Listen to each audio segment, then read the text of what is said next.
Det här är en fågel! Vi får slå grannen Ica. Perkele, kofte!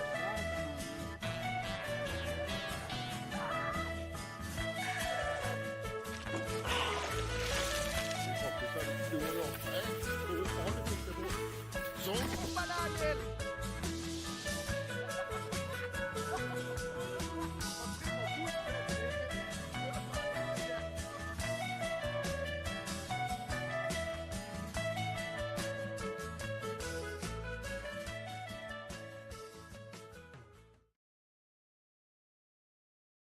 All right.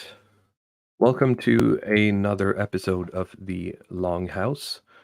Today, we are joined once again by Burkarl from Finland and Leo Borealis from Sweden. We're going to be talking about the absolute state, should we say, of Finland. We're going to dive a bit into the layout of their politics and some of their history in order to try to understand their political landscape a bit better. And then, of course, with the current events being as they are, we might be able to tie that into some of the stuff that's happening right now during the course of the stream and probably towards the end of it. As you might be able to hear from my voice, I've been struck by the coof this week, so I'm still slightly recovering from that. And so I won't be doing as much talking as I have been. But I'm lucky to have some good co-hosts with me today. So once again, welcome back, Luddic Path. Yeah, thank you. This is the first time I see the intro. Just wanted to give you props on that. I had a good chuckle.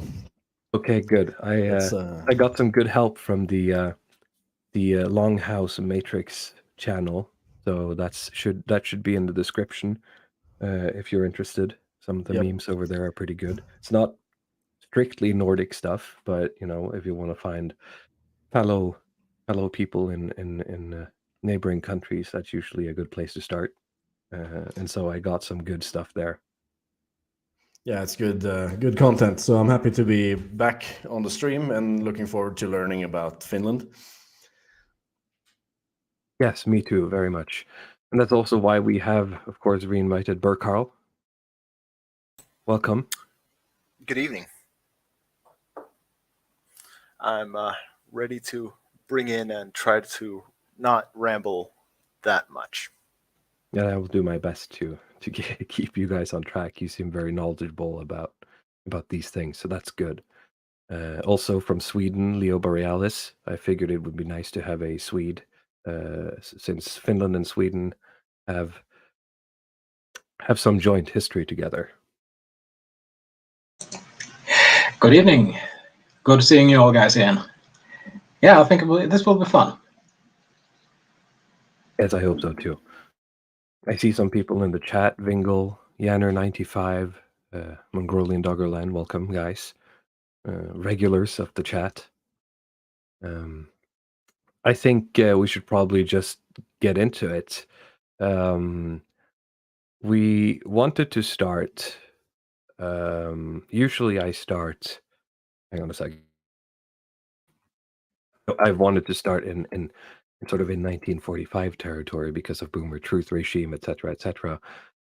But since we're a bit interested in learning about Finland, most of these things are as many historical questions.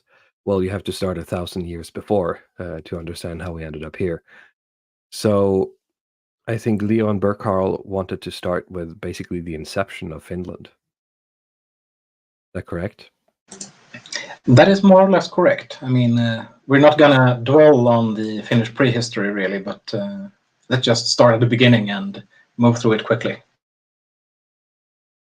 Yes. Hopefully that will help us learn or have some context for the ways that things have gone in Finland, because Finland is a bit of an oddball when it comes to the Nordic countries.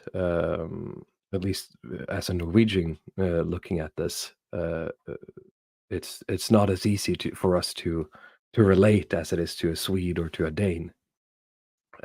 probably because of the culture and geography, obviously. And Vingel says that this is a very imposing structure we have here on the screen. Porcula, I assume this is your parliament building. That is correct. This is the Neoclassical Parliament building. Very brutalist and Soviet in nature, which I suppose makes sense. It was pre-Soviet. It was built during the Russian period before independence. So okay. It was sanctioned by Tsar Nicholas, and well, basically, he ordered elections every damn year back then. So he was never happy with it.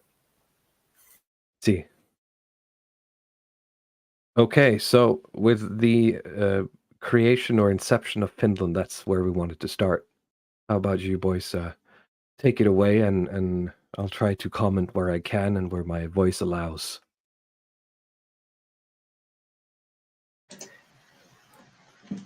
Well, I guess we could start with the early bullet points here. Essentially, Finland has its inceptions in the early 1100s, and this usually set a date of 1157, which is kind of disputed and an unsure date, but essentially that is the aftermath of the first Swedish crusade into Finland. So what is essentially happens in Finland is what the Germans did to the Baltics with the Baltic Crusades, because the Finns at this point were still pagans, and that shit couldn't stand for various reasons. There was a lot of raiding going on in the archipelagos, and well, the best idea what they had was to make Christians of them. So off they went.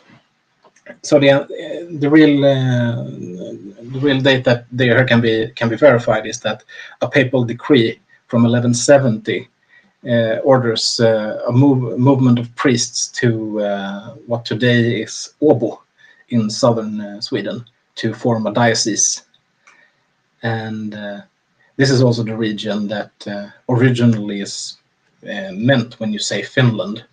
Then that concept swells until up to the late 1400s, when it essentially means to mean modern-day Finland and the region that it occupies. Yes, the southwest corner of Finland is still called, Finland proper. But I would add to the crusade part. For example, the Bir Karls were under their mythical king Matti Kurki, most likely were Finnic tribe allied with the Swedes to crush the Tavastians. So this sort of thing was probably much more complicated, but we can't know for sure. Yeah, the region there is also that you have this really of what you call proper Finland in the pre-1100s, during the 10th and early 11th century, when Sweden still also is pagan, that we have this area of the Finns of this region is allied with various Swedish kings involved in dynastic disputes in Novgorod. So it would be quite a natural thing if that was the case, but nobody made any surviving records of that. So here we are on that front, and it's semi-mythic in a sense. Sure. Now, the shared history of Sweden would probably be a whole stream on its own. So you wanted to talk on something about the Grand Duchy of Finland in the 1500s? Yeah, essentially you can say that modern-day Finland in its proper inception and size and placement is fixed in 1323, when the then Swedish border, then incorporating the Finnish regions, is put down in a treaty with the Republic of Novgorod to go through the Karelia and Lake Ladoga district, where the border was until after the Second World War. Then we can only touch quickly on that the King John III establishes the region as the Grand Duchy of Finland in 1580. And this is because this is the area of time where the Tsarists movements are going towards the Baltic, having had this long struggle with the Turks in the south, and now have some time to spare for the Baltic region, and they want in. So this is essentially just a diplomatic move, really. It doesn't really mean anything. It's a paper construction, but it looks good. But in the end, after this, when it comes to the Great Northern War, beginning in the beginning of the 1700s, most of Finland is when the Swedish King Karl XII was out adventuring in where Putin is currently adventuring in the Ukraine. The whole army is down there, and basically after it gets destroyed, Russia is free to occupy all of Finland during the Great Northern War, and during a 7-year period, half the population dies, and most of them men. So this is the most extreme, you could say, genetic bottleneck of Finns ever. And this happening, which was referred to as the Greater Wrath, or Isoviha, is the basis for all hatred of Russians today, although there are stripes that go back further as well. And after the Great Northern War, Sweden is, of course, much weakened, which follows up with the Finnish War in 1806 to 9, I think. I'm just off the top of my head. I don't. Yeah, from 06 to 09, effectively. Yeah. So in 1809, the Grand Duchy of Finland, that was this paper construction, becomes under the suzerainty of the Tsars, with the Tsar as the Grand Duke. Now that was when this building was constructed that we're looking at here. No. Oh, okay. This building, Finland for the longest time did not have any sort of parliament like this. Of course, the Tsar was a autocrat, and he sent his various governors to rule over Finland, and there were two separate periods where they tried to Russify the area. And there's a famous Russian governor by the name of Nikolai Bobrikov, who was assassinated by Eugen Schauman. And he was a Finn, but every, say, bourgeois or even more upper class Finns, they all had Swedish names. So even more Swedish subversion there. I see. No, I wouldn't call it subversion at this time. It was more of a thing, to belong to polite society. Yeah, I'm just making a joke about the eternal Swede. That's fine. Yeah, we'll get to the eternal Swedes. They're not subversive at this point yet. Because, of course, they are subversive to the Russian Tsar, of course, but not to Finnish interests yet. All right. So during this Russian rule, which lasted until, of course, the October Revolution, after the February Revolution, the Russian state still had troops occupying the area. Lenin did not withdraw those troops, so Lenin did not grant us independence. This building, the Parliament House, was, I don't remember off the top. I have only notes starting in 1944, since that was the original format for the stream. But sure, there's no need to be hyper. I think the first elections were held in 1906. This was the time right after the Russo-Japanese War, when all sorts of areas, Congress Poland, revolted all the time. Finland got this bastion of self-rule in this parliament. Of course, originally it wasn't in this building; it was in some other. And Tsar Nicholas often just disbanded the parliament when it didn't do what he wanted. It didn't have really that much more power, but a lot of the established big parties were founded back here in 1906. Where most of them have their foundation dates. So then we, I guess, move quickly along and get to the Civil War. And of course, I mentioned these occupying troops, Russians, still in 1917 in Finland, not on the front, in the Eastern Front. And the Civil War actually starts with both the Reds and the Whites in cities in the countryside, disarming these Russian garrisons, attacking these Russian garrisons, and destroying them first. This is the first action of the Finnish Civil War, and it was started in Ostrobothania, in the town of Laihia. And after these first incursions, after the Russians, in a lot of places they were simply allowed to walk out, leave, but there was somewhat of a incompetent fighting, because these were still, professional soldiers, and they were being attacked by young farmers' boys with rifles.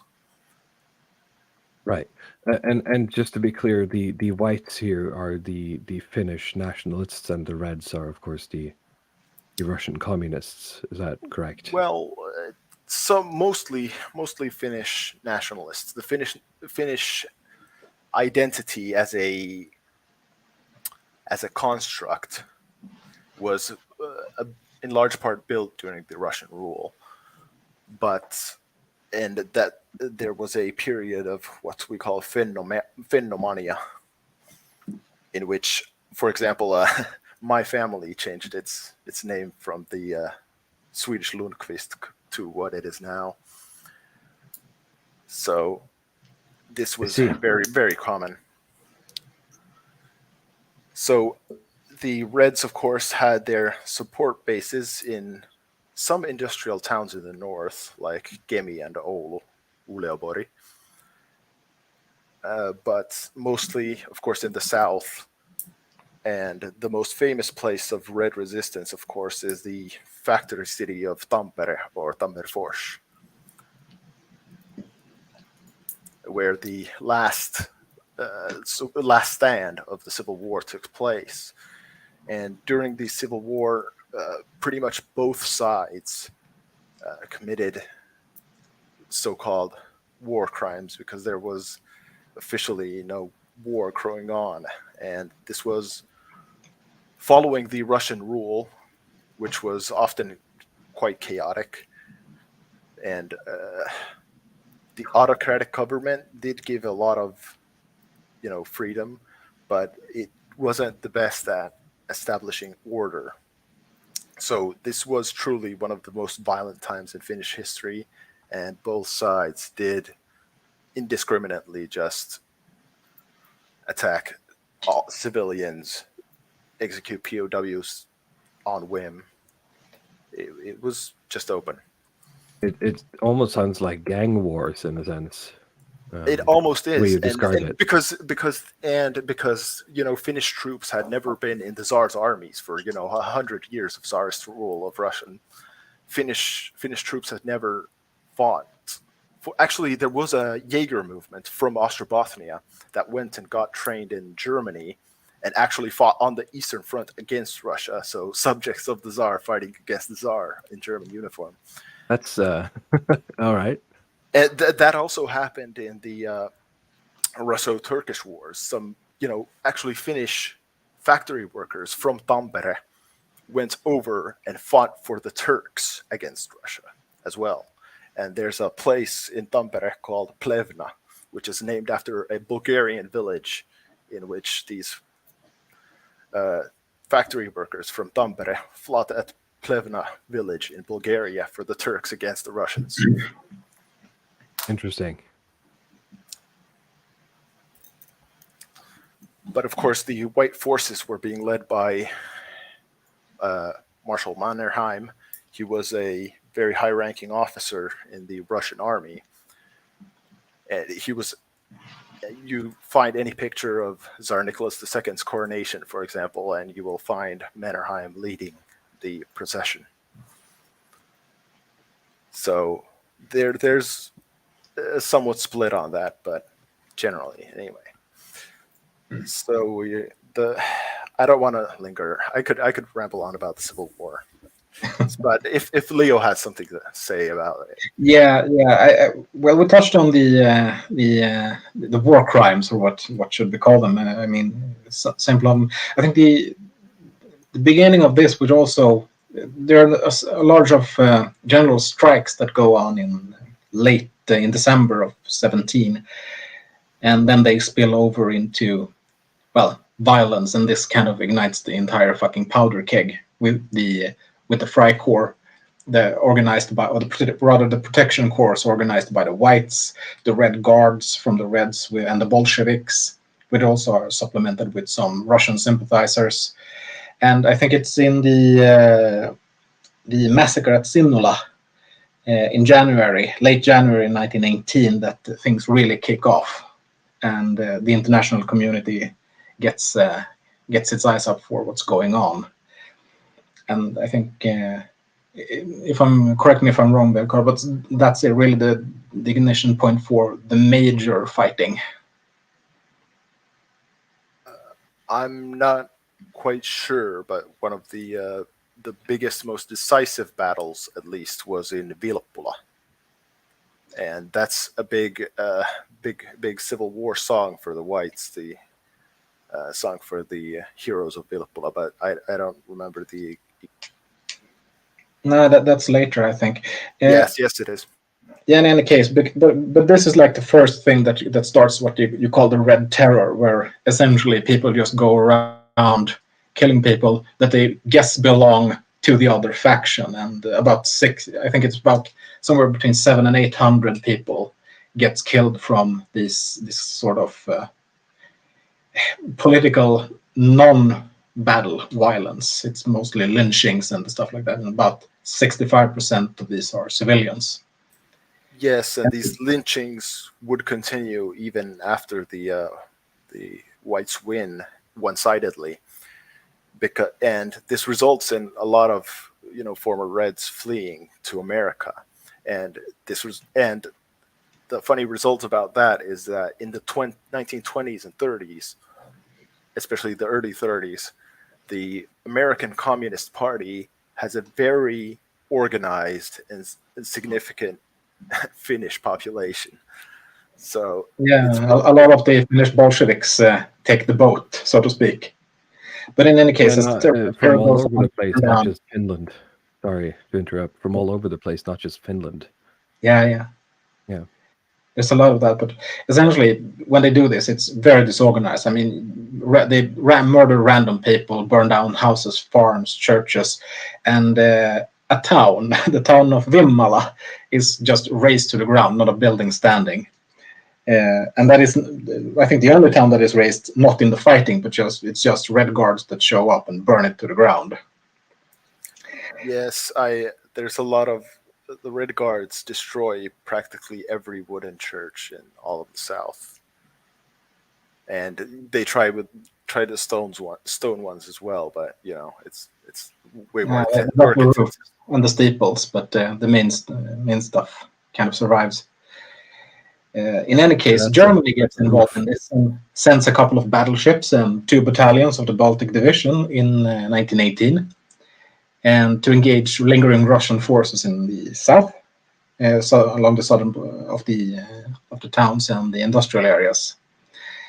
And however, as fighting goes on in northern Finland, and then here the Whites are winning because they are on their home turf here. Then England sends a division of Royal Marines to Murmansk to fight together with Russian forces, Bolshevik irregulars, Finnish Red Guards, and all the others. I think that's way later, and that continued even after the Civil War. Yeah, that's in. No, I think that was in 19. That's the year after. It's by the end Yeah, of. it's after the Civil War. So if we just close the Civil War real quickly, the Germans do secure Helsinki first, and the general consensus, historical consensus I've at least seen, is that the Germans basically expedited the war so that it was much faster than it and less bloody than it had to be. But Yeah. it still is not the best look when the victory parade after taking the capital is mostly foreign troops. Yeah, I think when it comes to Mannerheim's side of the army, I think we have the Swedish sends a volunteer brigade of around 1,100 men and a lot of officers. And initially, they make up like almost the entirety of Mannerheim's professional corps of officers that lead, train, and organize the White Army into a more cohesive fighting force. At the start of the war, it's very much those, but the Jaegers that got training in Germany, as I mentioned, they come back, and by the end of the Civil War, they've been promoted with speed to match up. Yeah, to face out those darn Swedes. Yeah. Yeah, and there's a lot of volunteers and a lot of donations in Sweden to buy arms and supplies for the whites. The Swedish parliament is locked in the early stages of the conflict because the Social Democrats are having this real problem because, well, they're also socialists, but they're not full-on commies. But eventually they the sale and, well, they call it the sale, but it's a gift essentially for no price giving of weapon and supplies. Yes, and I should say one last anecdote about the Civil War is that the Social Democratic Party, of course, is the main red force that organized it. And on the eve of the Civil War, they controlled 103 of the 200 seats in Parliament. So there is you could say a polarity of support that actually supported the Reds, but they were not willing to actually revolt, and they really didn't want to, but they were very much pushed to it by Bolsheviks and their agitators.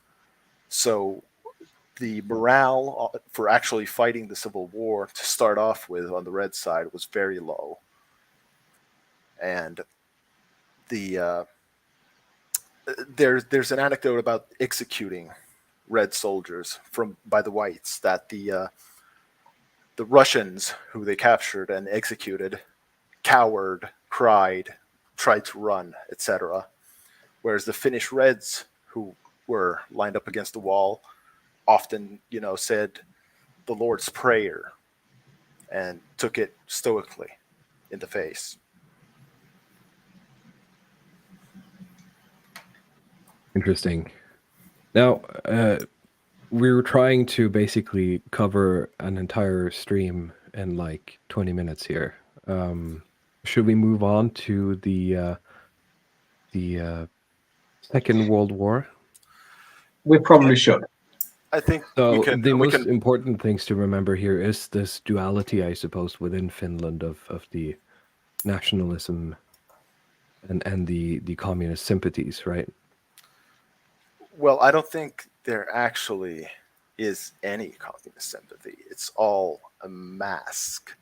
There is socialist communist sympathy, but never at the cost of independence. And this concept of real independence is often the crux of politics in many ways to this day. Right. So in the 30s, of course, there is a clerical fascist movement in Finland based in Ostrobothania. And they do not get that much support, really. Never more than, I think, 14 seats in the parliament. So, and they did stage revolt, an attempted revolt at Mäntsälä, but they did get crushed by the democratic government and bloodlessly. So it honestly didn't really work out for them. They just had an organizational rebrand and came back into parliament and didn't try that again. So then we get into the Second World War. Honestly, I think for the purposes of this stream, the Second World War is covered in so many ways by so many people, including Finland's part in it, that I think we should just skip over to the end, I suppose. Yeah, I'll go to the next. Winter War, continuation war, Finland sides peace with Moscow, and we take it from there. Okay, do you want me to go to the next slide? No, this is fine, because this is the photo here you're seeing is the Tripoint border between Finland, Sweden, and Norway, way in the north. And this was the end of the Lapland War. And the Lapland War was a war between Finland and the Third Reich as a condition of the Moscow Armistice Treaty with the Soviet Union. We had to expel the former brothers in arms, as the official line would put it, but allies de facto, out afterwards. And this war was fought mostly by troops that had never fought against the Russians. They were constantly training, even younger boys, just in case. So the old troops that were on the front were demobilized and new troops were brought up. And in a lot of places, the Lapland War was not that eagerly fought by either side. The Germans were, of course, on the back foot already in 1944 when it started, and the Finnish forces were really trying to just, push them along. Come on, we have to do this, and the Soviets say so. But it did eventually escalate into a lot of fighting, and what the result was there wasn't really much infrastructure in Lapland, of course, to begin with, but it was basically burnt to the ground, every single bridge, and famously the only real city of Rovaniemi. So there was a brief trench warfare phase in the arm. It's the so-called, if you look at Finland on a map, there's arms jutting out in the north. So there was a trench warfare phase there. But eventually they made it to this Tripoint border on a lake here and raised the flag. And there was a funny scene here when this photo was taken. The Germans in the distance, I don't know if it was this shore or the other, but they shouted, who's there? What troops are these? Before the flag came up. And yes. Real quick, this is the point we're talking about here. You can probably not see can you see my cursor? Yeah. Yeah, this is the arm we're talking about, right? So during that, the Germans were, screaming across the ice, who's there? What's this? And Finns, of course, took the group here took cover behind the concrete foot here. But a Swedish border patrol came up and mediated the situation, and eventually the German commander and the Finnish one, the lieutenant who took this picture, basically had cigars over the whole thing, even though they were technically still at war. Under we're already celebrating. Well, of course, the Germans were hardly celebrating, but no, I mean the Finns. Yeah. Of course, this is a ceremonial raising of the flag. Yeah. During the Lapland War, the entire area was basically evacuated, and this is a thing decried by the Sami still as a cynical move to strip them of land, but because they didn't all get it back afterwards. And Sweden took actually a third of the 150,000 that were evacuated, and some Right. I think never really returned. So I think after the Lapland War here, I think if Leo doesn't have anything to comment, I can move on. No, not really, because that would be a minutia belonging in a different stream, really. So Okay. we'll take that another time. So Yeah, we can probably deal with the Swedish perspective on the Sweden stream. yeah. So Yeah. so after the peace, the Soviets basically did the Jonathan Bowden thing of clearing everyone out. Everyone was Peace. cleared out of the Finnish administration, and they accepted Mannerheim as the president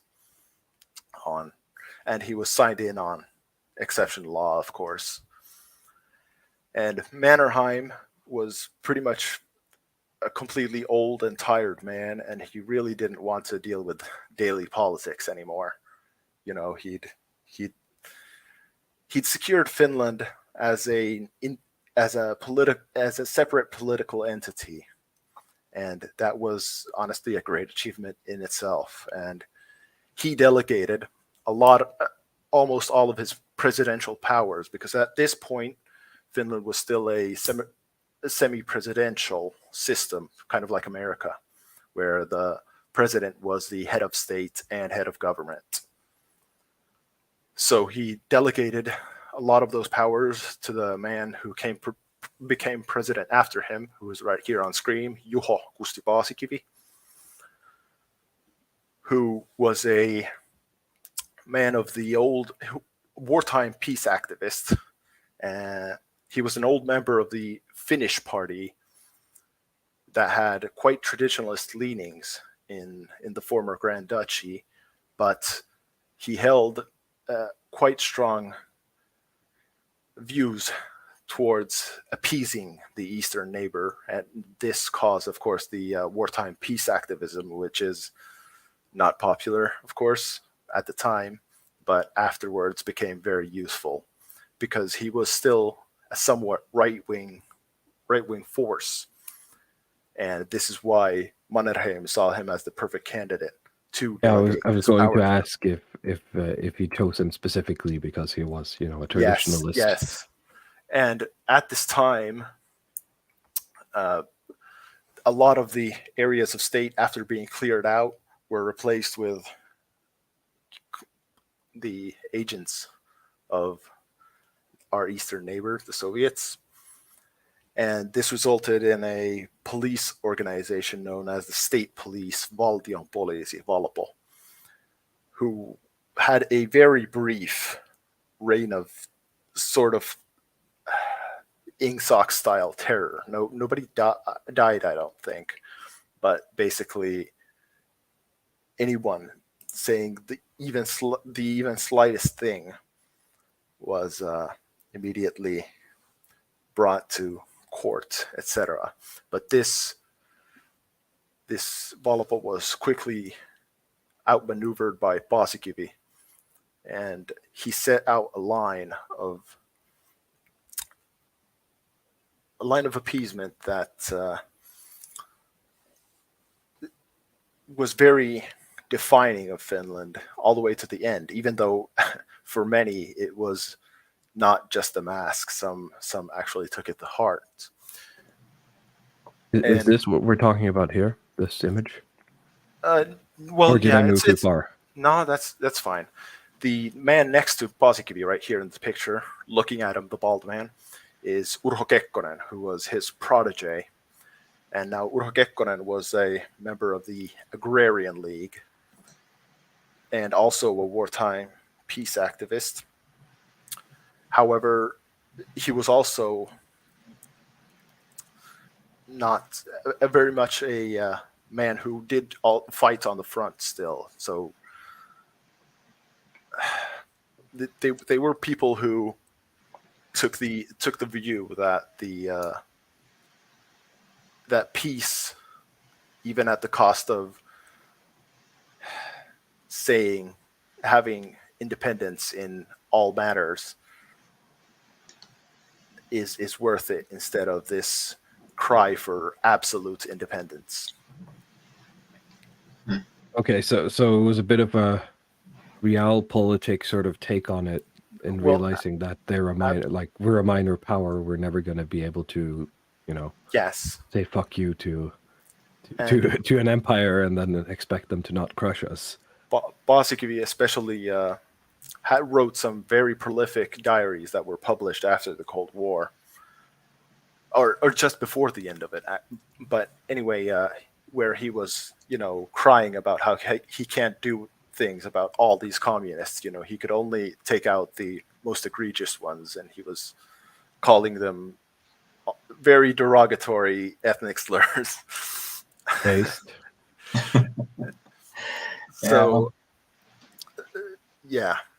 But Kekkonen, I don't think, was as steep in his actual thoughts as well. I think he more sincerely believed in this appeasement. And a thing that did not come up in the peace treaty, but was later just demanded by Stalin, was the Porcula Peninsula, which is a peninsula close to Helsinki in artillery range at the time and also defending the Finnish Gulf and the entrance to Petrograd or Leningrad. So Let me see if I can pull up the map again.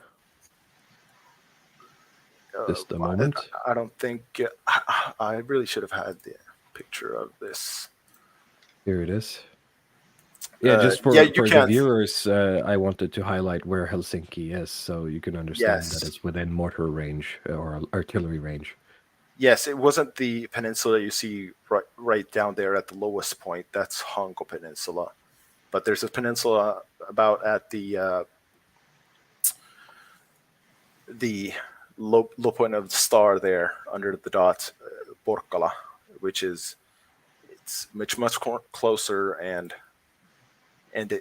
besides that, Soviet troops never entered Finnish soil, unlike the other Eastern Bloc countries. And when Stalin died, I think it's 52, or what year was it? Anyway, Paasikivi actually manages to negotiate the return of it quite fast. So even that was quickly given up, because Khrushchev, who came in, was quite weak on the matter, and he famously negotiated the Austrian neutrality and gave up Port Arthur in the Far East in Korea. So while Stalin was alive, not a lot could be done. But immediately after his strong will was subsided with Khrushchev, or however you say it, Paasikivi was quickly able to take back control of the only seated unofficial. I think the English call him Khrushchev. Khrushchev. But I think, but I think think that's an even worse way of saying it. Probably. Yeah, that's it. There's no K in there. It's Khrushchev, I think. I think that's a more correct way of saying it. But just in case anyone got confused. So. Yeah. So, but a famous way to describe Paasikivi nonetheless was a Stalin quote. And Stalin said that if I had a Polish Paasikivi, everything would be so much easier. So this describes the situation from their view. You also have the treaty that Stalin forced on, the VSB treaty. Yes, this is the next slide. So on the next slide, we have the treaty. or as we would call it, the Treaty of Mutual Friendship and Cooperation, or in Finnish, the acronym is YYA. Actually, Russia, of course, signs these to this day. They just signed them after recognizing the independence of the separatist regions of Ukraine, Donbass and Luhansk. They signed one of these treaties with them just recently. So, but of course, the what is contained within the treaties is bilateral and fitted to the situation. So Sorry, I see Luddick is shit posting in the chat here about Stalin looking so happy in this photo, and now I can't like not look at him. He's just so smug in the background there. Sorry about it. the Finnish appeasement cabinet on the right with their pencil necks, and the Russian generals on the left dour. There's some physiognomy going on the right side here, definitely. Yeah. Well, yes, men have a certain physiognomy. It's part of the package. Yeah, of course, Molotov signing it in that picture. And of course, this YYA agreement became basically the most important thing in Finnish politics until 1989. It was the defining thing over which everything was done, more so than, silly ideas like the Constitution or will of the people or anything else. This was just something the government decided to do. Yes. Yeah, okay. Well, the Kremlin government, yes. But there was no vote, is my point. Of course not. Yes. Yeah. And so a big sign of that would be the next slide, along with the YYA agreement being the most important thing in the country. The Soviet embassy became the most important building in the country. That would be the next picture. Yes, and that's the Russian embassy today, of course, but back then it was the Soviet embassy, and it wasn't as shadowed by other buildings as it is now. It was very imposing. And basically any politician that didn't want to be the equivalent of a backbencher forever had to belong to the Finno-Soviet Friendship Association, attend glamorous balls in this building. And do you mean the World Economic Forum? Well, that's a good metaphor for today. Very similar, except basically this is still the Stalin era. Yeah. Late Stalin. But it helps people understand the situation. Power doesn't change that much. It's just the names change.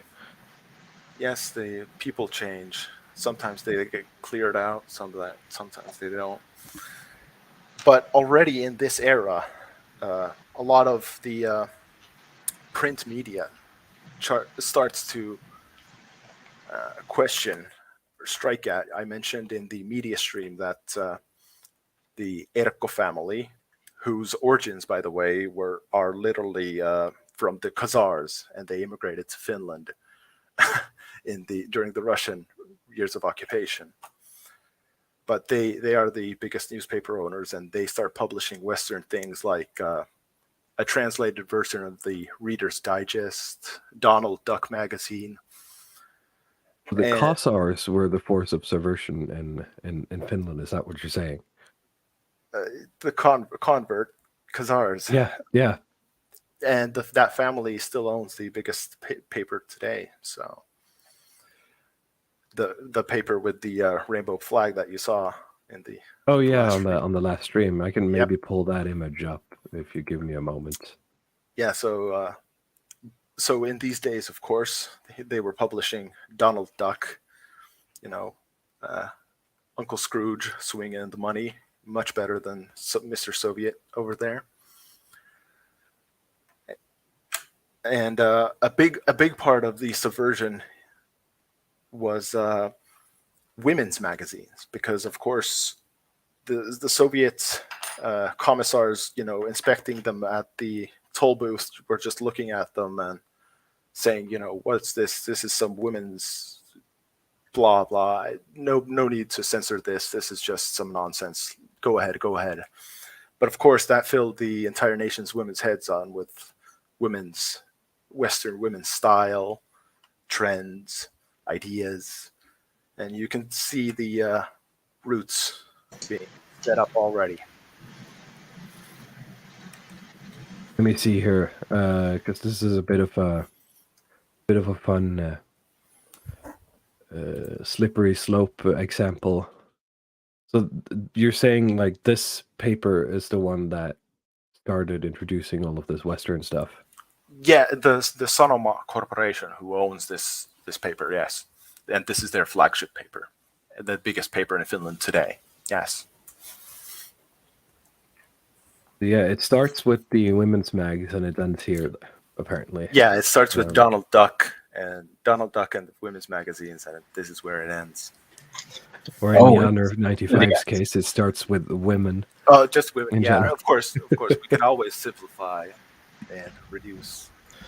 So I see it has a little scissor icon there. So it's meant that you're supposed to cut it out and put it on your wall. Oh yeah, or like wave it at a protest or something. Yeah. I think they do that during Pride Month, so people who don't want to buy a flag can just get a free flag, paper flag essentially, and walk out and around with. That's the basic idea. Aha. Okay, so I didn't mean to derail your points, Carl. I just wanted to show the paper. That's of course fine, and I basically set out everything here, so we can jump ahead. So here we get to on the left picture is Kekkonen and Khrushchev. Now Kekkonen, after Paasikivi, he came in after Paasikivi as his protege, and he was basically, of course, chosen through the Kremlin, officially, of course, popularly elected, because Paasikivi, of course, gave him exposure and the as much as the papers Before were we printing. go on, I want to ask you. Sorry, was Kekkonen sort of chosen by Paasikivi because he believed in the same style of keeping the peace? Yes. Yes, that's Okay. directly it. And then sorry if I didn't specify Moscow that. sort of just saw, or Kremlin just saw an opportunity and sort of made him theirs. Yes. Is that what we're saying? Okay. Yes, but they also put more pressure on him, since Kekkonen was very much, of course, we will probably get onto this when we get to the Center Party or the Agrarian League later, but they're more staunchly Republican in their roots. I've called Was them... he as traditionalist as... No, and that's the point. He was much more Okay. of, the peasant agrarian Republican. Oh, okay. style. Conservative. But so what does that mean, Republican in the Finnish context? Well, it means basically anti-monarchist in the strictest sense. And I peg the what I have in the Center Party for later is that their ideological forefather, Santeri Alkio, is what I describe as sort of Jeffersonian, honestly. Not as classically liberal, of course, but very much of this, Republican force of peasant farmers and landed freeholdings. So the anti-monarchism is extremely, extremely strong, whereas Paasikivi was actually part of the people who tried in 1918 to get Finland into a kingdom with a German prince, Karl of Hesse, but didn't get it due to Weimar happening. So, what are they Republican about? I mean, do they have their own royal family? I was actually not clear on that. No, before? no, just Republican, as in against Swedish and Russian Against the monarchies. Swedish monarchs, I see. Yes, Swedish and Russian both. Yeah, the Finns tried to import a German monarch in was it 1918, but then Weimar happened, so Yes. so that was that. Yikes. Yes, so Kekkonen was more of this school, but the main point of appeasement, of course, is the main point, which is why he had good relations in the KGB, personal relations, not, these linkages of power are often built on personal relationships.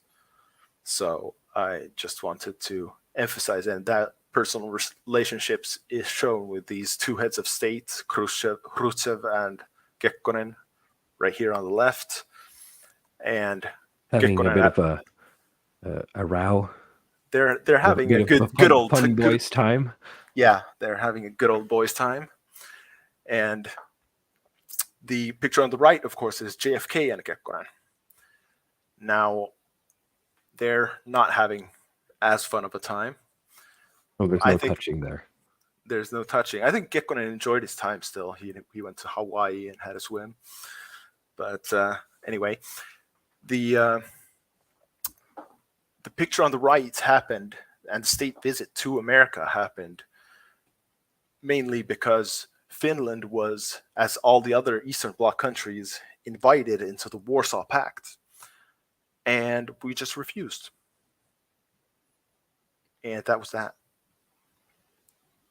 Which is an interesting phase in history. I think They just said no, and then the Soviet just said okay. Basically, they didn't want to push it because it was no longer Stalin. It was... fair enough. But there's also the fact that, Russia was still occupying all these other places. So they had actual boots on the ground, and then they're asking, will you join our union? Whereas in Finland, they no longer had boots on the ground. They'd given up Porcula. So they didn't have that lever to push it, and didn't see it as worth it at that point because they thought they could win us over anyway. So I think this is something that maybe I couldn't find that much about. I think some very specialized historians could autistically look into this and find out more. I don't know, maybe the personal diaries have been burned or something, but right. Now, anyway. I see in the notes here for this that you have something that I can't let pass. That's the 200 Lenin birthday parties. Yes, this is part of the appeasement to show the subservience. There's a big. We didn't want to, of course, celebrate Stalin, and after Khrushchev came in, there was this big de-Stalinization anyway. But to show subservience, of course, the religion, the political formula must be adhered to. So in practically every municipality across the whole country, there was simultaneous Lenin birthday parties and people giving speeches on how great a man he was, and he gave our independence. We didn't take it, and all kinds of this day. And this is basically the Paasikivi Kekkonen line, or the YYA agreement line, that defined it's a bit interesting considering the things we talked about last time you were on, Burkarl, with the way Finland sort of aggressively signaled or virtue signaled when Trump came to visit. It's sort of the same thing, right? Yes, it's exactly the same thing. Just the other way. Just to the east instead of the west. Yes, I was thinking about this when I said that. Actually, it ended up as foreshadowing now, I guess. But I suppose. So, due to refusing the Warsaw Pact anyway, the U.S. wanted a state visit to know what is going on. This is this country that we thought was a complete Soviet satellite just refused to join them. What is this? Kennedy wanted to personally talk to Kekkonen and know what's what. And well, the actual negotiations were quite a lot of political ease, in the sense that they were a real independent country and totally not subservient to the Soviet Union. Yes. As you can see, we refused to join the Warsaw Pact, and that is why we are completely independent. There are no Lenin birthday parties going on. But the most significant part of this visit is that when Kekkonen is at the end of his trip taking a vacation to Hawaii and swimming, he gets a call from Helsinki, from his government, that the Kremlin has sent a note. And what basically reads on that note, and this was actually the first time Kekkonen was on his way to re-election, so he was criticized for the state visit because there was an election campaign going on, and he was thought to lose because he wasn't out campaigning. But what was read on this note from the Kremlin was basically quite an open threat, after which every single candidate stepped down immediately.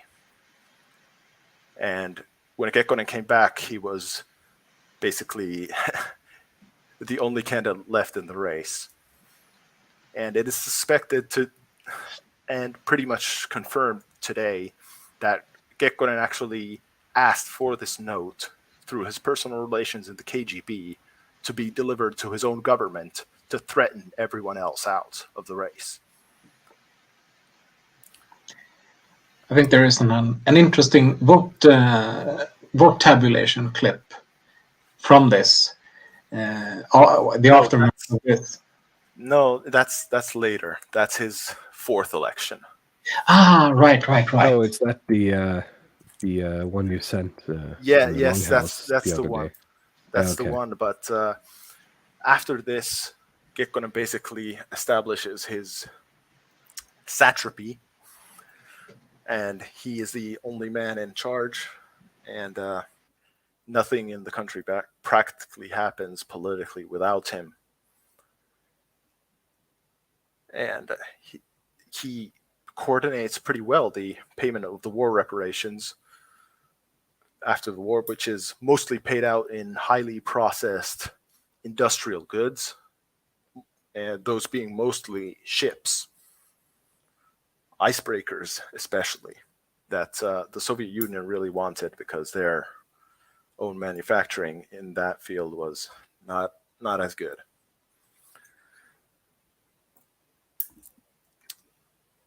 You want me to play the clip, or do you want to save it for later? Well, I think it's good to play here. If it is from the 70s, I think, or late I just think 70s. it's funny.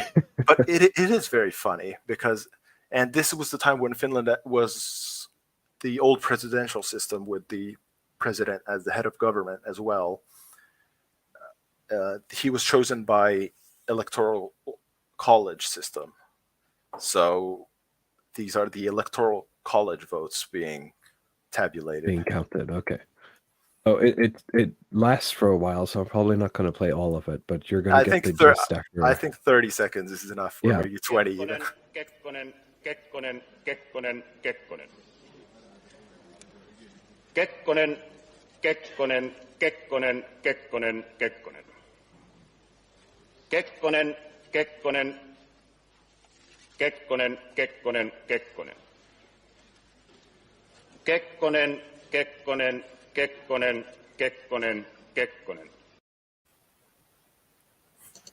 And it goes on.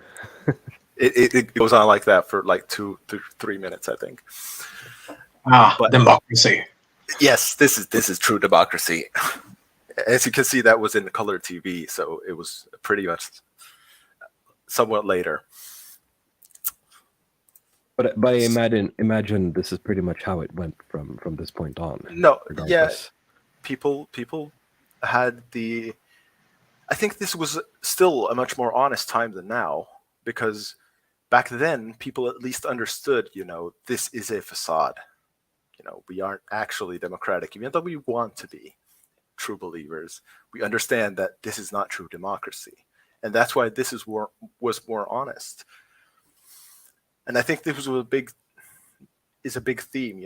In Russia, of course, today Putin is in charge, instead of today with liberal democracy, where you don't know if the current prime minister is in charge, who's behind her. Well, we know some people who are behind her, but yeah, but the thing with the way our democracies work now is that it separates the nodes of corruption and creates so many of them that you'll never be. You have to clear them out, as you said, using the Jonathan Bauman. Yeah, and the line. Soviets knew how to clear people out, especially in the next slide, as you will see. Do you want me to move on? Yep. Here are Finnish leftists protesting against imperialism and for peace. And they are saying Viva Dubček, who is the communist leader who was installed in Czechoslovakia when the Soviet tanks rolled in. And they're advocating for the Soviet Union, of course. As you can see in the background on the left, Socialismi ja demokratia, socialism and democracy. And support for the Czechs and the Slovaks, Viva Dubček. So this is the Stalin-Brezhnev line of non-revisionism, very strict. You could call it tanky leftism that is very distinct from the modern Trotskyist, whatever you want to call it. It's the honest communists, so to speak. Yeah. They are also for peace and democracy and against imperialism as their tanks roll into the other country. Yeah, I thought I misheard you actually. You said against imperialism. No, this is the Kremlin line. They are against the Western imperialists, and that's why they're rolling in to Czechoslovakia too. But Ludwig, it's okay when they do it. Yeah. Yeah.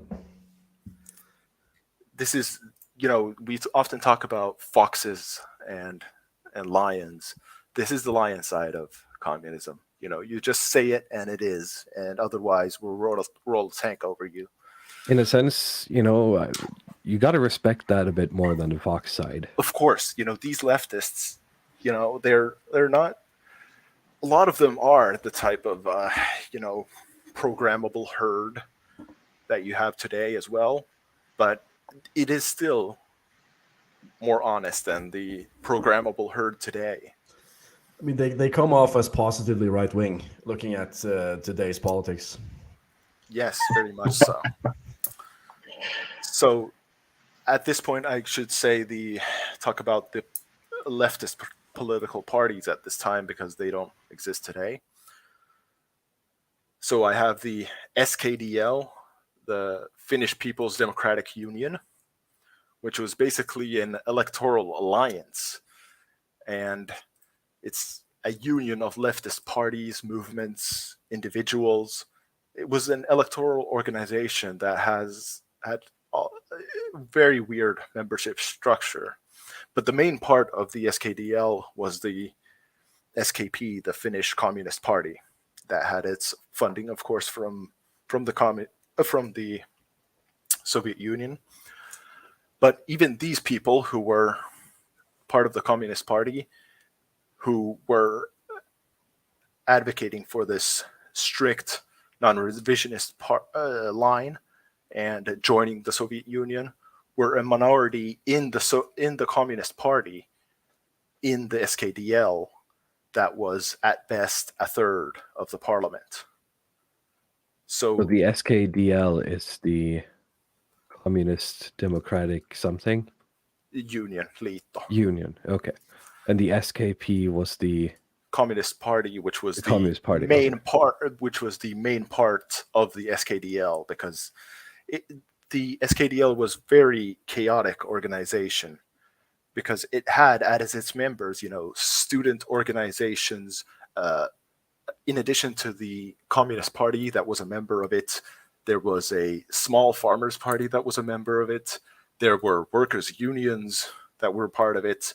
Individuals were part of it. Academic socialist organizations were a part of it. People who were part of the SKDL didn't understand it.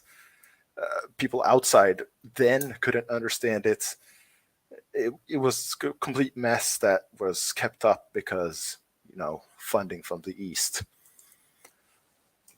I just needed some clarification. It's a bit, coof brain. But yeah, I can see that makes for a good time.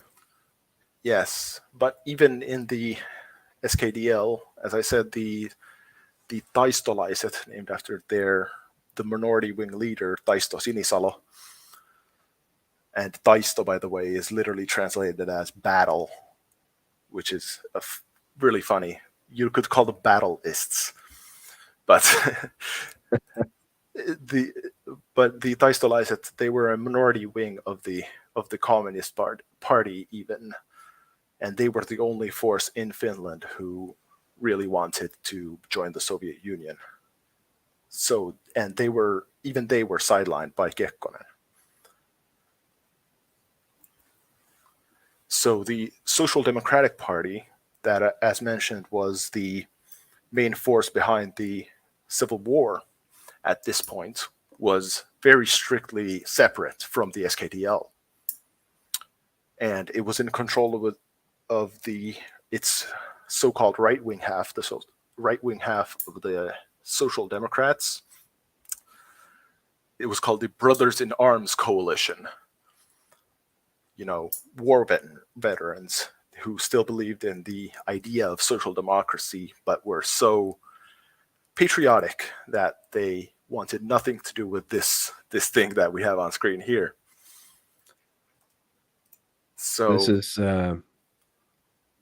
is what the Brits usually call for the bulldog nationalists, I suppose. yes, and these people are very much still coping and voting for the Social Democrats today. They're thinking it's, still social democracy with, Winter War patriotism. When Right. That's not what the Social Democratic Party is anymore. Yeah. But at this time, that's what it was. And the Social Democrats and Kekkonen's Agrarian League were the two parties that basically constituted the government for most of this Soviet period. The SKDL were in some governments, but not most of them.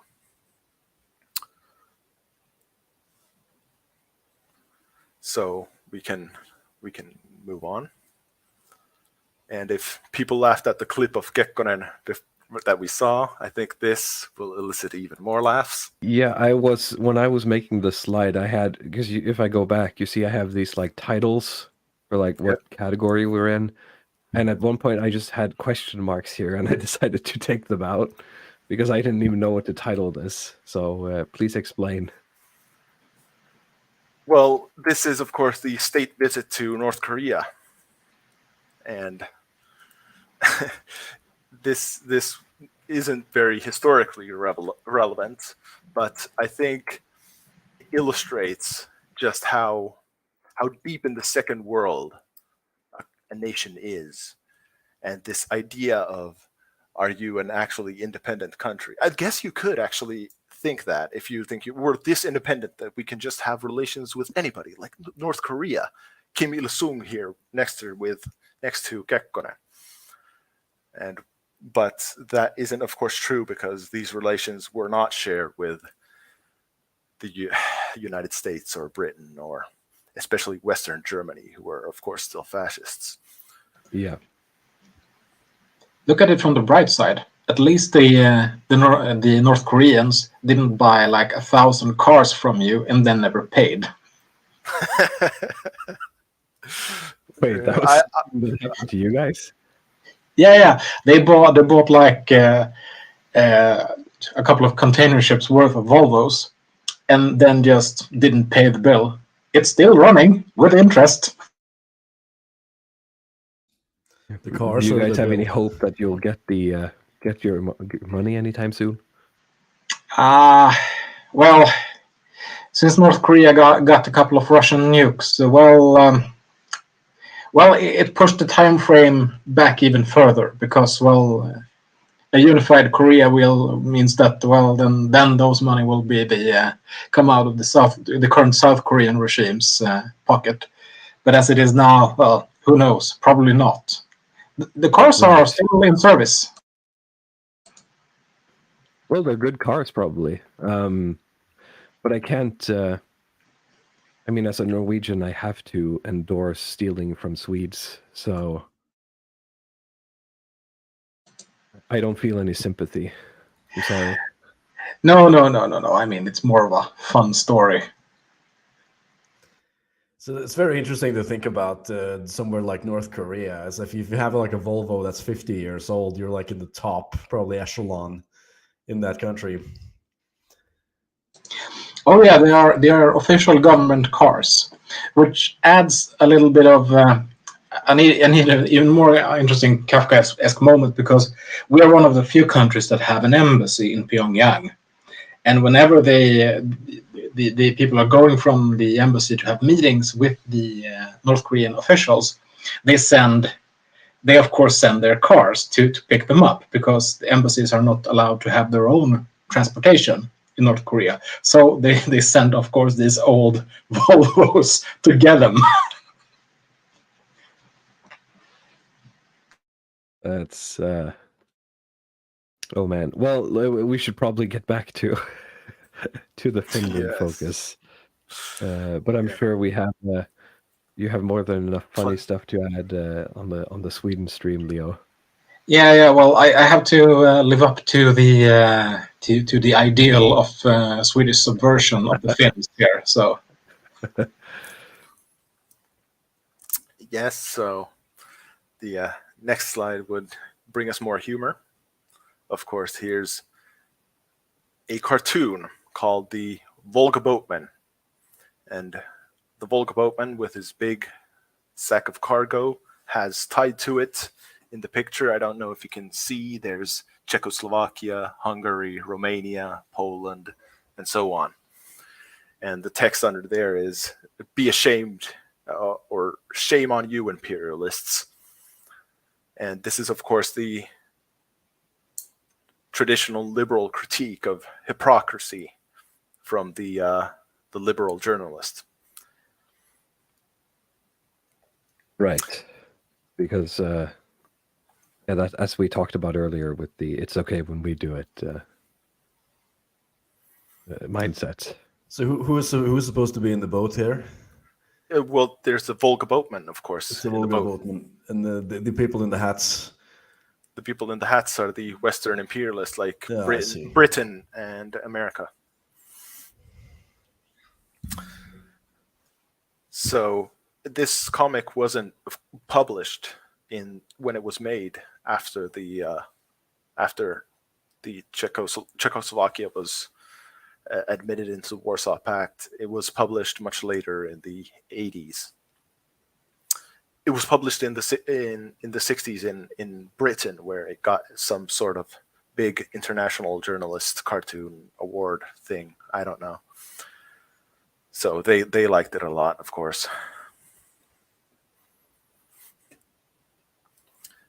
And as I mentioned, this media class wanting to subvert was mentioned in the Nordic media stream, how at this time the Soviet Union introduced the television into Finland, not the West. But of course, as I mentioned, the top countries for American programming were Ireland, Iceland, and Finland in all of Europe for American programming. Everywhere else had enough domestic programming. But that was quite a backfire from them. Right. So Was that from? Sorry, was that from the Soviet? Or The did I television. misunderstand? The television. Okay, sorry. Yeah. Yeah. The television was introduced by the Soviets as a direct strategy to gain. They had, of course, as you saw, the protesters gained a foothold in the universities, where they pretty much controlled the student scene in these unions and as a part of SKDL. But they hadn't, gotten Joe Normie, the proletariat. So they tried to get And them. so that's why they used the TV, right? Okay. Yes, they wanted the workman to go watch the urban worker to watch TV after work, as the Soviet citizens too.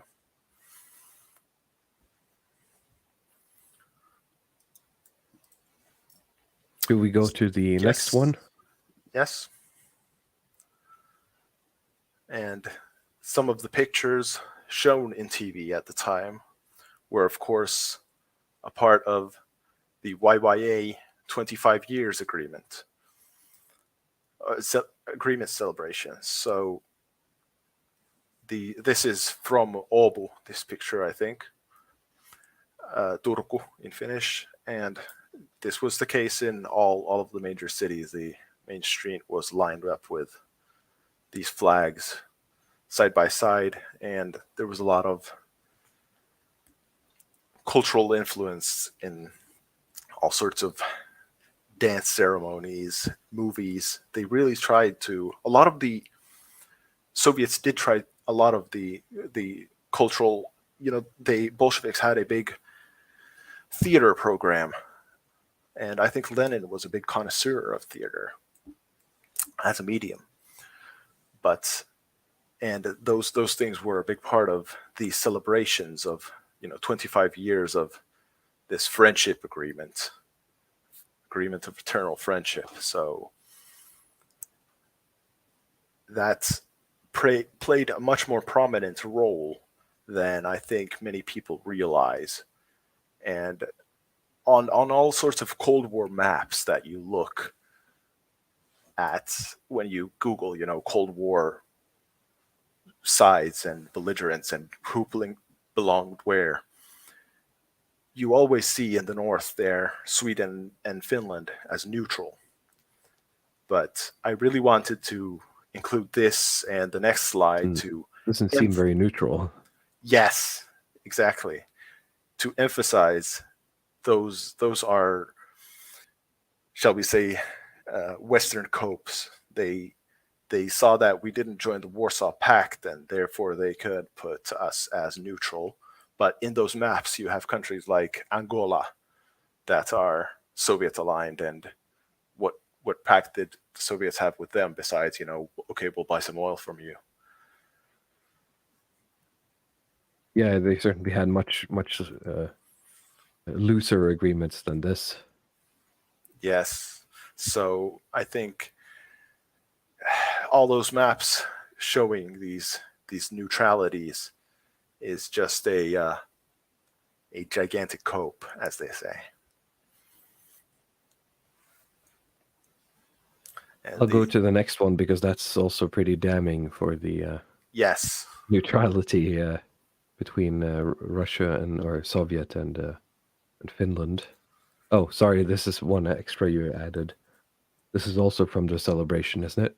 Yes, this is from these same celebrations. The Lenin birthday parties would have pretty much looked like this as well. Right. Of course, this is in color, so it's the 70s already. But in the background, you see the SNTL, Suomi Neuvostoliitto Seura, the Finnish Finno-Soviet Association, and you don't see these kinds of ceremonial podiums and people giving speeches if the matter isn't something that doesn't need to be preached to the people. Yes, and it's a very, well, I hesitate to say it, but it's a very Soviet thing, this whole, structure of all of this. It feels very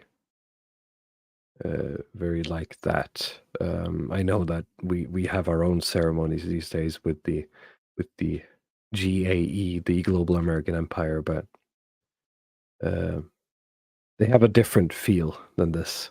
I don't know how to put it. It's just a feeling I have.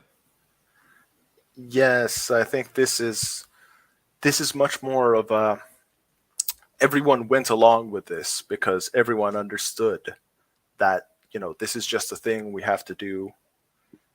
The Soviet Union directs our foreign policy, and we aren't truly independent, even though we want to be. So we will go along with this, but we will resist them at any chance we get. This relationship of a disobedient vassal state of a king with a decentralized realm. And I suppose the difference is that whenever there's some sort of American ceremony, nobody watches it. I guess that's the difference. Yeah, and I don't think these ceremonies were that watched with glee, but participation in them, of course, brought It's about mandatory. perks. No, I wouldn't say mandatory. If you actually wanted to get anywhere in life, didn't want to get anywhere in life, if you just wanted to, be a dockyard worker, a friend of and a working man, you didn't really have to do these things. But if you wanted to be, a manager in some industrial plant or anything more than a local politician, or well, even a local politician sometimes, or anything very much relevant in the country, you had to sometimes go up to the podium and say your few words to Comrade Lenin. Yeah, a couple of Hail Marys. Exactly. It's like this sort of modern like diversity training. These kind of diversity talks are right now. You have to talk about your feminism and that you're dedicated to this sort of gay world empire. Yes, but I should preface that as compared to today there are a lot of absolute true believers, without a doubt. Whereas right here, people are literally they know they are just going through the motions and doing it for the show. Absolutely everyone knows that nobody believes in it, but they go through with it anyway. No, that's very interesting, actually. You think there were no true believers? Well, of course, the ambassadors that were invited to the events, and maybe a few, of course, but they would be such a small minority, even more so than the true believers today, that so insignificant that I would say almost none. Yeah, I think I have a connection that I made for myself here. And Ludwig, you might be able to relate, and I'm sorry I'm going to drag tech stuff into this again, but if you've ever been to a conference, Ludwig, for like developer stuff, it can feel a lot like this, at least the past few years, because of the whole the tech sector has pretty much like swallowed the religion of the global homogeneity whole. And so you get this like 5-minute introduction where everybody has to say their pronouns before the presentation starts. It's things like that. I'm glad I haven't been to one of them in a couple of years. Have you experienced that directly? Like some Java Zone or something like that? Did they say not Norwegian pronouns? ones, No. but I've been to one in the United States, and that was certainly like that. Oh, yeah. And it's very strange. It feels very performative, and I can't imagine the people in the audience are like, I don't think they're sitting there thinking, yeah, this is great.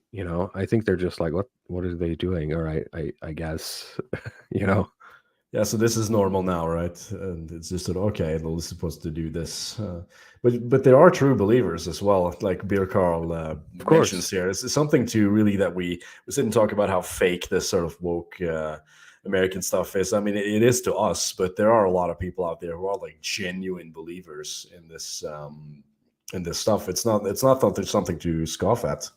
No, I mean, you need your fanatics, so there's always going to be someone. I just made a personal connection that it feels very similar. Let's move on to the next slide. Yep.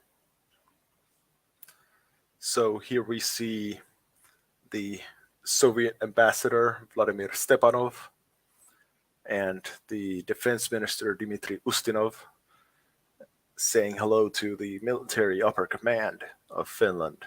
And the man in gray on the right is Lauri Sutela, who was the right-hand man of Urho Kekkonen.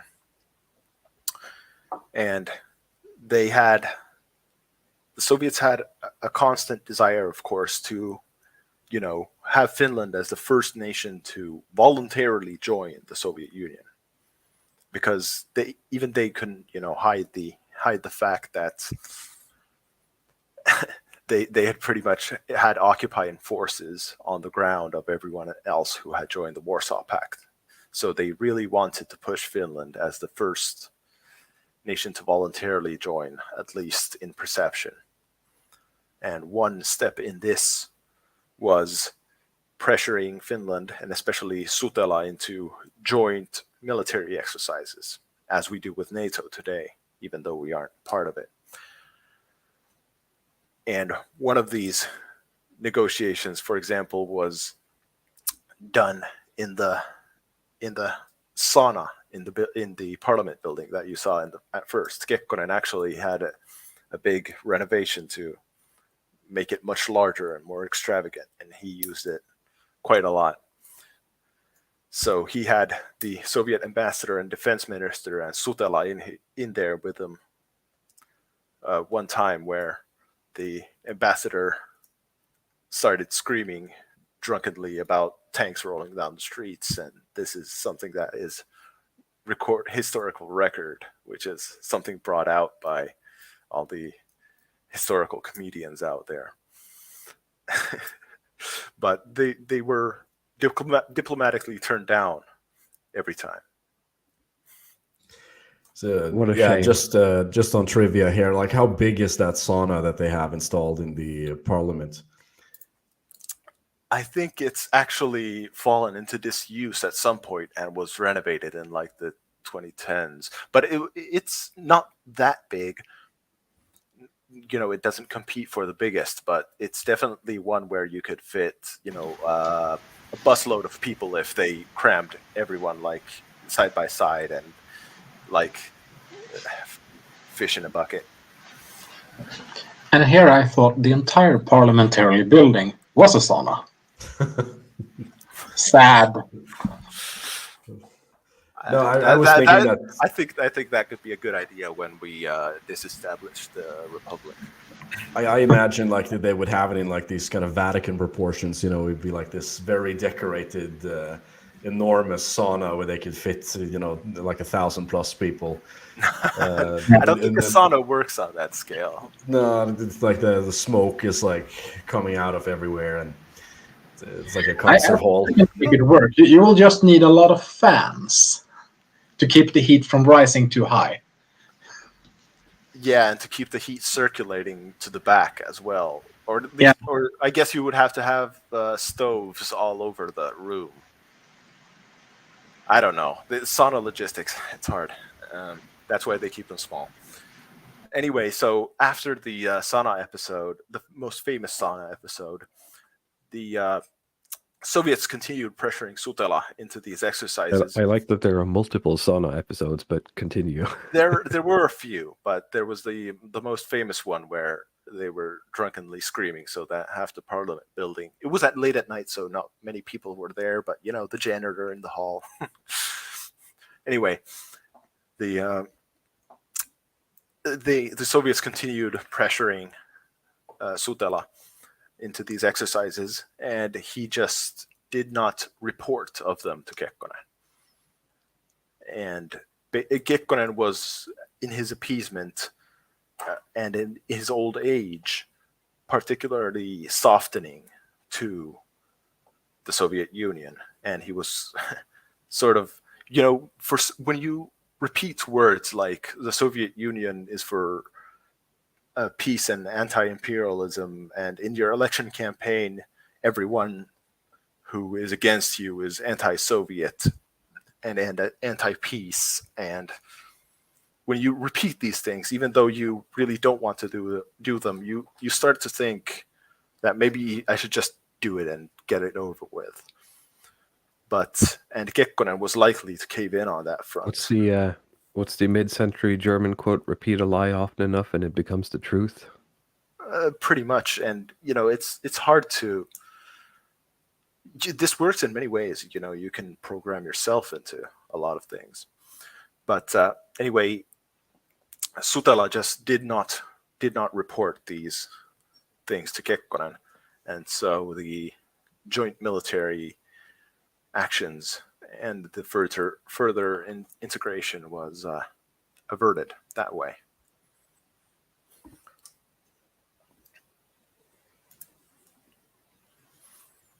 But yeah, any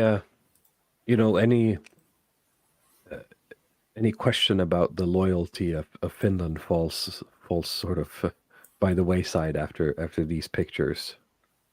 Well, the next one will shake that feeling away again. But yes, that is very much the picture I did want to give to people, because many people just think they were neutral on these maps.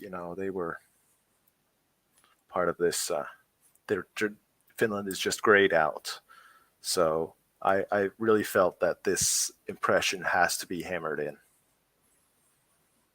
Right. Let's move on to the next one, because I think we're going to move into more modernity stuff. Oh, yes. So to speak. Here would be the main singer and guitarist of the band Sleepy Sleepers. They had as one of their logos, as punks in the 70s in Britain as well had, the swastika. And I think that was very much more of an edgelord thing. They were, of course, completely degenerate punks.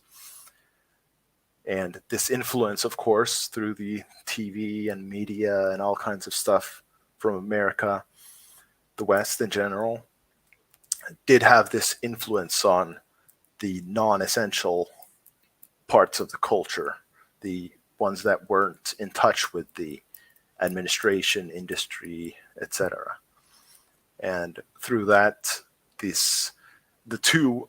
my dad used to talk about that the two main youth movements at this time to rebel against the Soviet Union were basically an American, and these corresponded to music styles as well, were basically what would call the Fiftarit, or the American 50s emulators, people who, dressed liked Elvis haircuts and stuff like that. Right. The I forget what it's called, but yeah, it's a rockabilly, so to speak. Yeah, and then the other one was this punk scene where people shaved their heads or literally didn't wash it ever, like the guy on the left here. Nice. And yeah, this was the general counterculture, and I guess it literally was a counterculture, but it was also a counterculture that was not organic, as we all know. Yeah, I was going to say, is it a counterculture if it's allowed and pushed? Yeah, in the West, this of course was,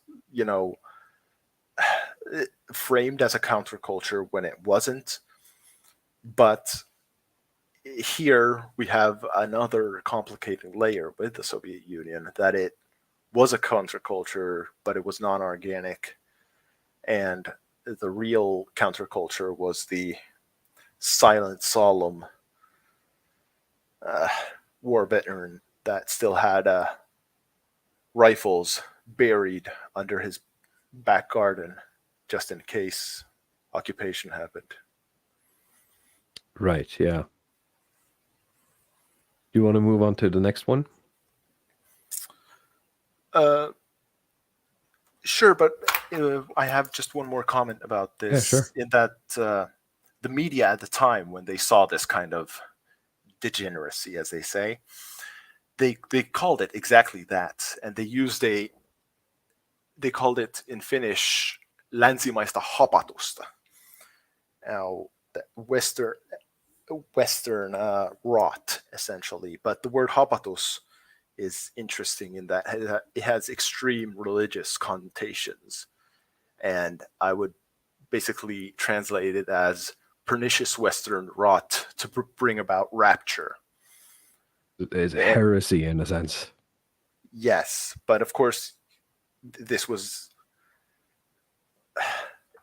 when your media talks and sees these punks, extremely individualists, throwing out the swastika and smelling like shit, and they call this pernicious Western rot. You might scream based, but you have to remember, again, these are the same people that are against imperialism and for peace.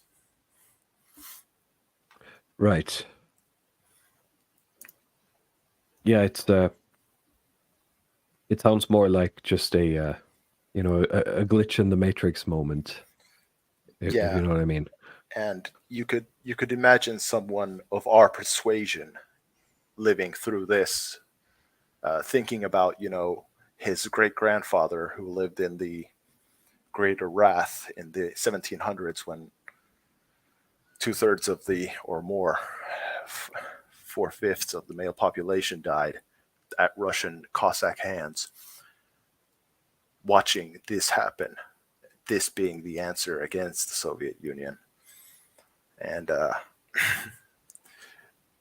being in riding the tiger mode even back then. Yeah, the answer isn't, as you said, you can't just call it based just because they're right on this one thing. You have to look a bit, you have to have a bit longer timeline when you're thinking. Yeah. So now we can move on. Here's a nice coloring picture of the Diastylysis that we saw earlier, but here they're against the Vietnam operations from America. And right here, the banner reads, for students' privileges, meaning Gibbs, and for democracy. I thought this was a protest against the Vietnam War. Yes, but the second part, of course, is the second part of that's the first row. The second and third parts are for democracy and science and against imperialism. Right. So you can see. So again, Soviet Union, they called it pernicious rot, but they're for democracy, science, and against imperialism. So the rot has already taken root. Yes, and these are the Stalin Brezhnev line anti-revisionists in the universities, and a lot of the Western, the journalist class back then, who disliked the journalist class, a lot of the journalist class today, who didn't like the journalist class back then because they had to they were of course lying. They were a part of this movement, and they were thinking the journalists lied because they weren't pro-Soviet enough.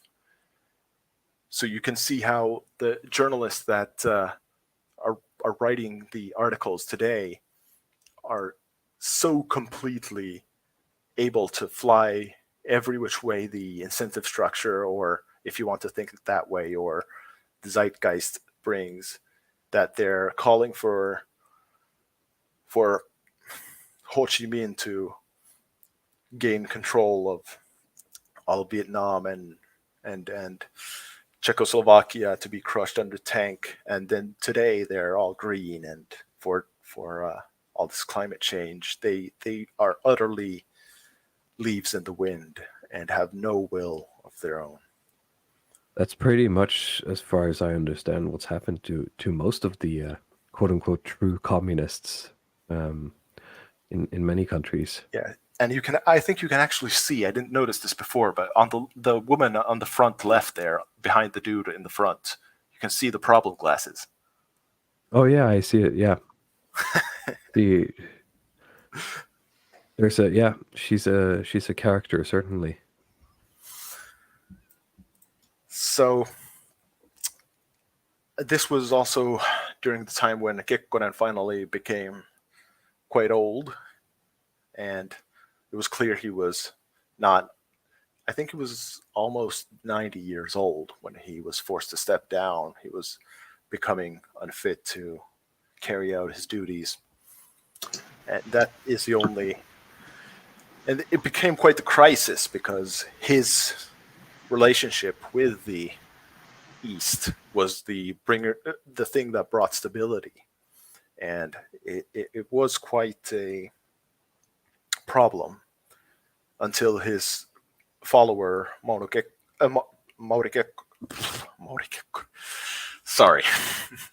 Koivisto of the Social Democratic Party, who came in and aggressively at first pushed the same line as Kekkonen to try to just stabilize the situation. And when someone is used to that much political security that we can't even imagine today, and when that starts faltering a little bit, it does immediately bring about concern.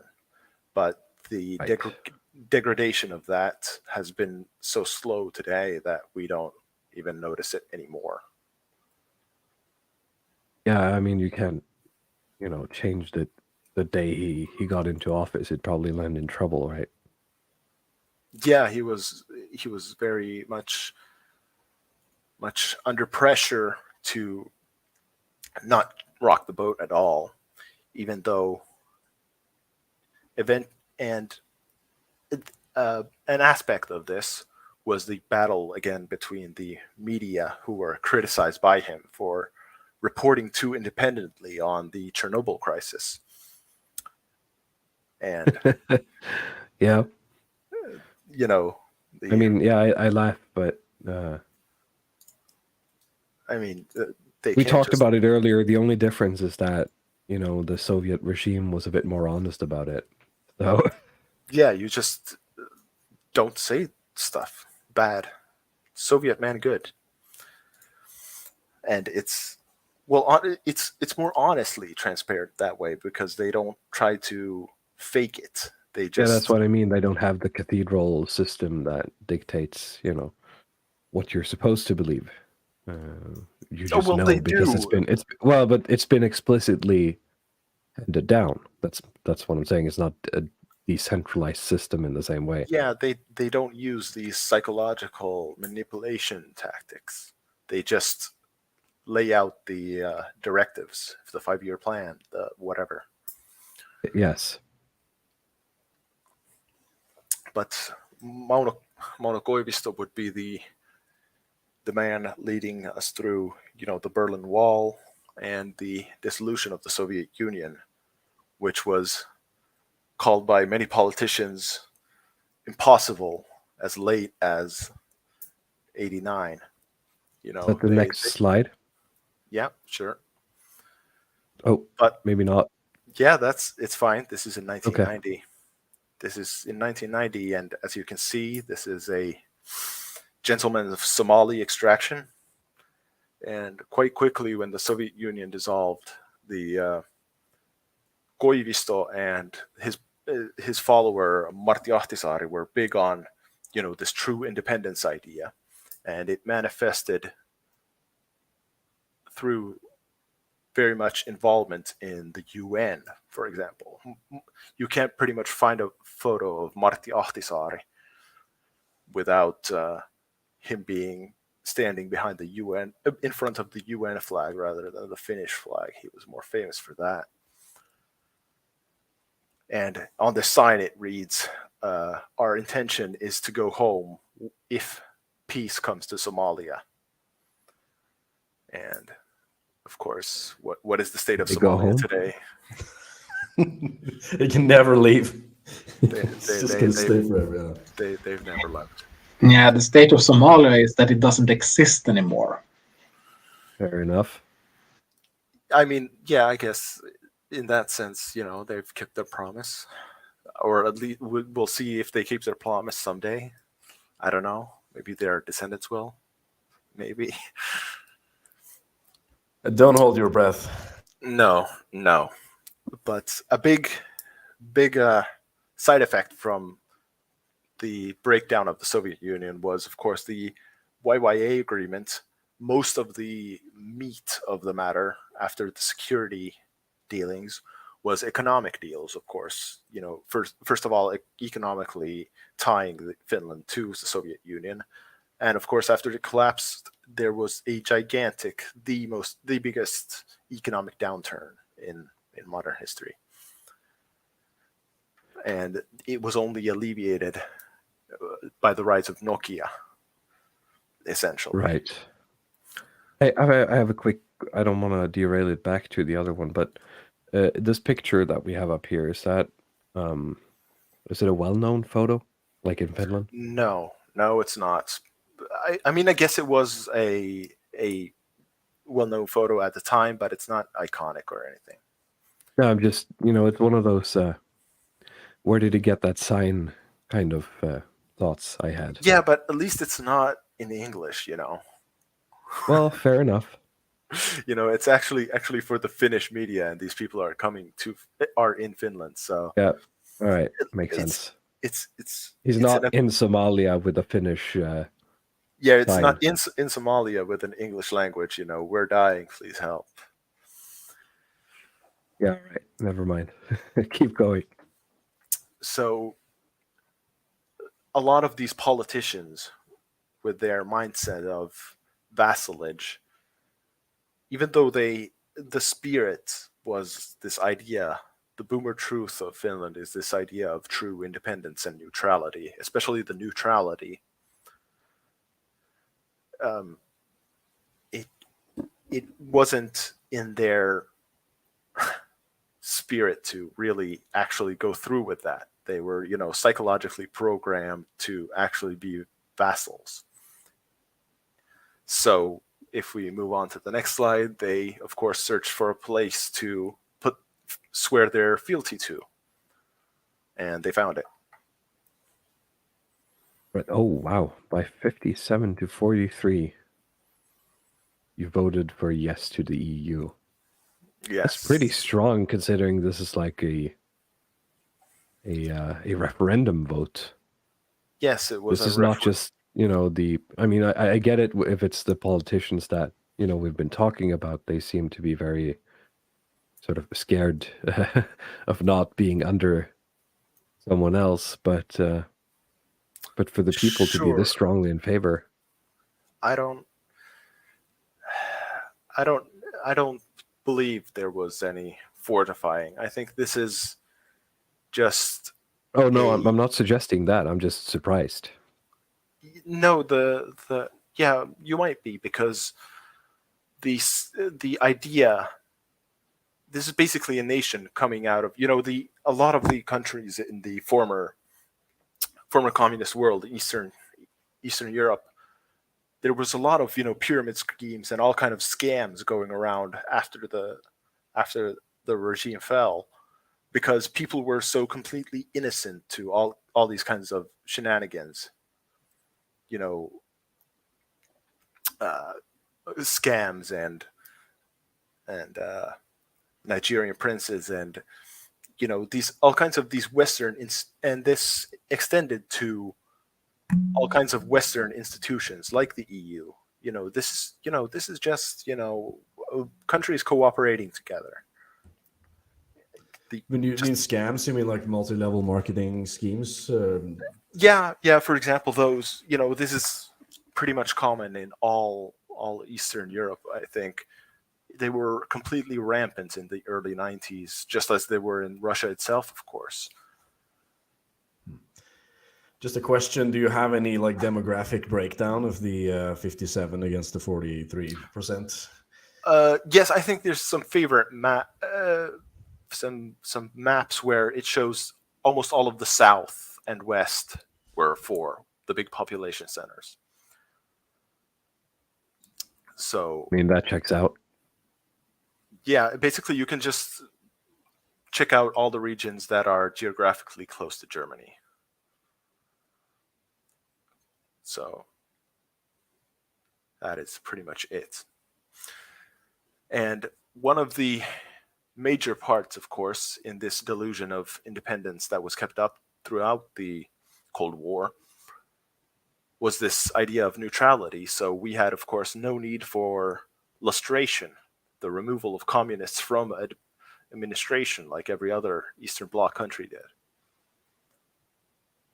So men like Viktor Orban couldn't go in there and remove people, and there was no clearing out. These people continue to be relevant in politics today. So the system sort of just droned on and found itself a new master, pretty much. Yes, the obedient little slave just handed his leash to another master. But does that tolerance translate into some like tolerance of right-wing viewpoints in any way, or is it just nowhere? Yes, neoliberalism. Oh, right. Neoliberalism. During the Soviet period, of course, the National Coalition Party that was in government during the Second World War, for example,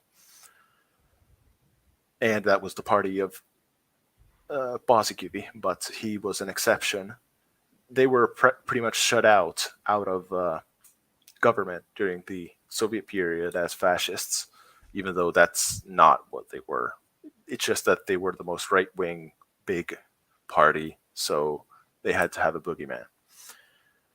And as we'll get to them, they are pretty much the peak globo homo, NATO-pushing, EU yay party there is.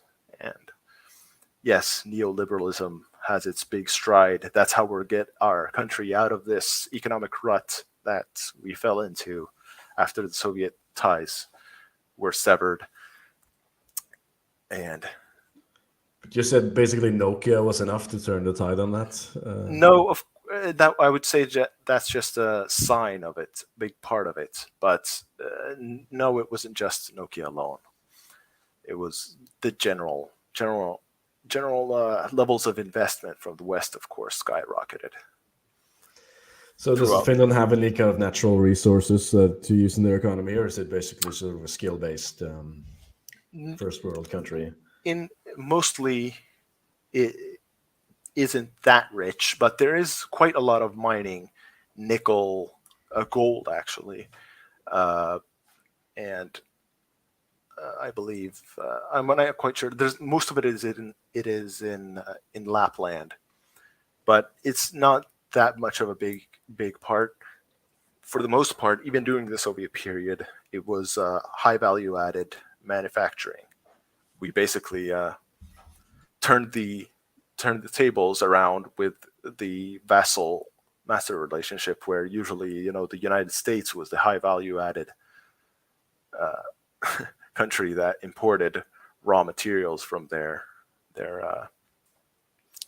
or at least the traditional vassal and liege relationship, where the liege was the high manufacturing center and the vassal is the raw materials extractor.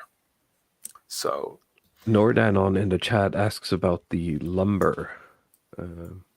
Is that something? Absolutely, that's a huge industry, and part of the war reparations were paid out in lumber, but as you can probably expect, that is not a thing the Soviet Union was in that much in need of. They have plenty of that of their own. So the high value added the industry is most of the backbone of the economy, at least was, and Right. to an extent still is. But I do have that impression as well, not to segue too much, but like most of the Norwegian, like really big IT companies have been bought out by Finnish conglomerates like Tieto. So I get the impression that they're basically just better at running these large kind of high IQ businesses than Norwegians. Yeah, I remember that happening. They bought out probably the biggest one in Norway when it comes to like IT consultant services. I mean, they Every, I merged think. and Well, yeah, they merged, so they went from like 10,000 each to like 25,000 or something crazy Tieto is across a the three general. nations. The post Nokia landscape is actually way more healthy than Nokia itself. There's a huge abundance of IT in Finland, and actually it's more decentralized. So it's the operating costs are quite low because you're not in Hamburg or Munich where it's expensive to run business due to property prices. You can just set up anywhere like Tampere and yeah, Tieto is a huge part of it in the post Nokia landscape. And almost every IT engineer in Finland basically worked for Nokia at some point, at least the old ones. Interesting. Ah. Do you want to go to the next slide? I'll just mention that joining the euro, Finland is of course in the euro, unlike the rest of unlike the Scandinavian countries, and that was not done through a referendum. And actually, there was never a law passed to do that change. It was just done. And this is... you mean the Eurozone, like the currency? No, joining the euro itself. Yeah. Yeah. Yeah, there was never a law passed to do this. It was just done through the back door by Sauli Niinistö and Paavo Lipponen, being the two juggernauts of the Social Democrat and the National Coalition Party who were in government at the time. And Sauli Niinistö is actually the president right now. But the president is today... I should mention Mauno Koivisto, of course, after the Soviet Union fell, the role of the president was made basically ceremonial. He still has a veto on laws and is the first diplomat in foreign relations, but no longer leads the government. So that's the prime minister from the... Okay, so the prime minister is now sort of the head of yes, the top office. And at that point, Paavo Lipponen was, of course, prime minister. So they brought Finland into the euro through the back door. And actually, that was rumored. I don't know. It may be revealed in the future when Lipponen and Niinistö die out that they actually had cabinet meetings where they saw that this joining the euro was not as popular as actually joining the EU. So they could not have gotten enough votes in a referendum or in the parliament to get it through.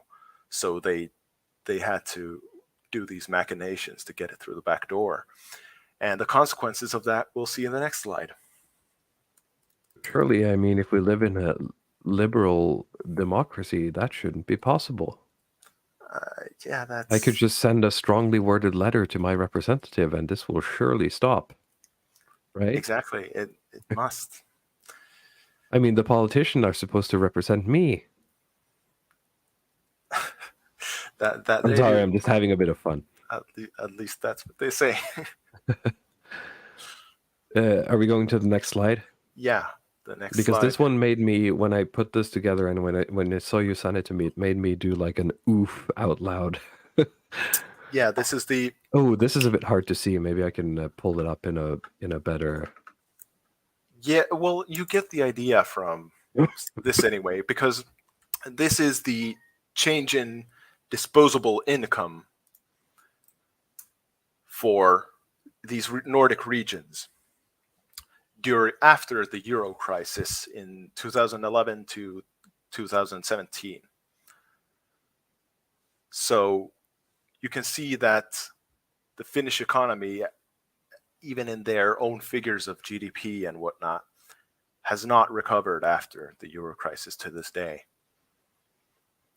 And the disposable income is in the negative. Of course, every color that isn't blue is in the negative. So you can see the consequences of this. So you're basically still dealing with the, what is this, the 2010 recession, basically. Yes. And even before that, during the Soviet period, etc., the neoliberalism, as much as, it's hated, at least, it's the materialist side that brings the abundance and rots you that way. So we didn't have that. And that added onto this means, our leaders like to cope that we are this Nordic wealthy country. And that is absolutely not the case. So what year was this from? Is this recent? This is 2011 to 2017, the change in disposable income in households. As they're getting poorer, I thought for a moment it was like a single year, and that if they're in the red, that means they're on debt or something. So Finland has been getting poorer the past 10 years. Ouch. Well, it's turned around after like 2018, and now it's turned back up again. But still, faltering. And actually today, it's been tumbling again due to recent developments. But so you got a few blue patches there. Is that some specific areas? Is there some significance to it? No, I don't think. I think it might be random municipalities that had, some good local industry or something. At least in the north, the blue patches in the north is just subsidized reindeer herding, probably. What's interesting though is when you look at the northern ones, they've stayed pretty much. In general, there's a lot of yellow, meaning they're at the zero mark. Yeah. Is that the subsidies, or is there anything? Because the south seems to be hit pretty hard by this.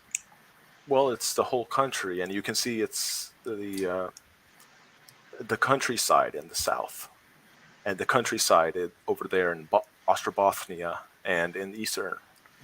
So the blue patches, they are mostly bigger population centers. Okay, I see. Mm-hmm. Yeah, and you got quite heavily hit on the consumer goods side when you joined the euro. I remember there was a lot of reporting from Finland that essentially everything had, for the regular consumer, for the regular household, consumer product prices essentially rose 10 to 12% overnight when you switched from the Finnish mark to the euro. And there was a lot of grumblings about that.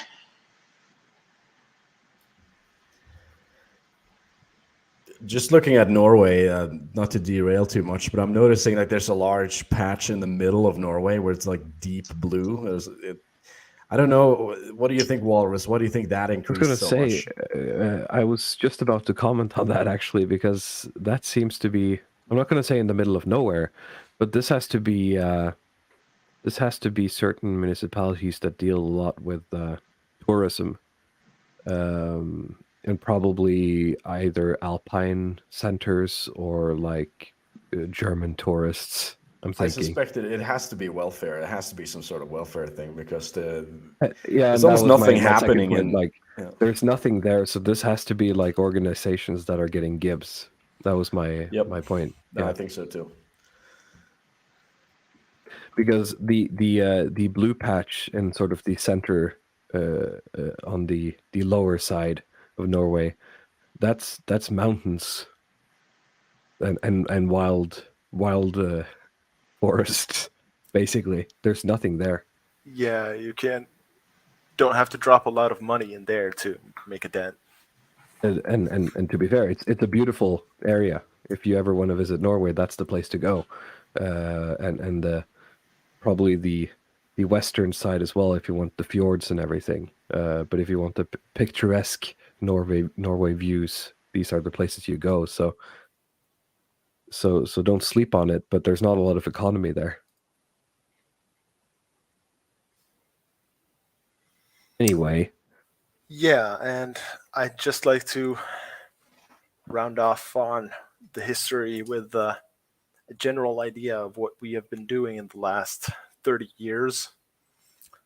Here you can of course see the equestrian statue of Marshal Mannerheim in front of the Contemporary Art Museum, Kiasma, which gives a nice contrast of what the nation is today. Wonderful. I think the leftists really wanted to do the thing Americans do to statues these days, but they couldn't. So instead, a bit of a harder sell. Yeah. they ruined the background and its surroundings completely. So that's good enough as well.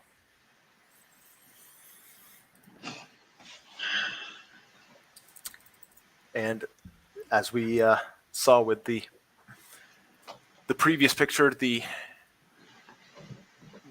complete idea that we are now part of this Nordic bloc that is just as wealthy, and a big part of that is copying basically everything Sweden does politically, except 10 years afterwards. So that kind of trend is very common these days. So if anyone is from Sweden and thinks of like the regional consolidation of the public services or stuff like that, it's all those kinds of things have happened here as well. And that also applies to all these new trends regarding the GAE. So I guess it's good and bad to be behind. Yeah, then you will have mass migration inflows in a couple of years. Wonderful. Yeah. Well, of course, the big wave in 2015 is the same for Yeah, I know. But I think we'll get to that with the political parties, because the Nationalist Party and its betrayal during that is Right. is very, Yeah, very we'll relevant. get into and do a sort of, I'm not going to say rapid fire, but like a brief overview of all the parties, and then we can do some questions and get out of here. But I want to go and get some something to drink. So I have planned this slide. Is this viewable, or should I pull it up? Because we can have a bit of meme review here while we take a break. Because I want to go through with you how accurate this is. I'll pull it up as a if I do this and I share my screen instead.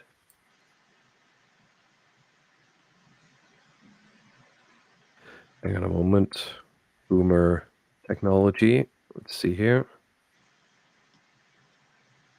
Nope, that did not work.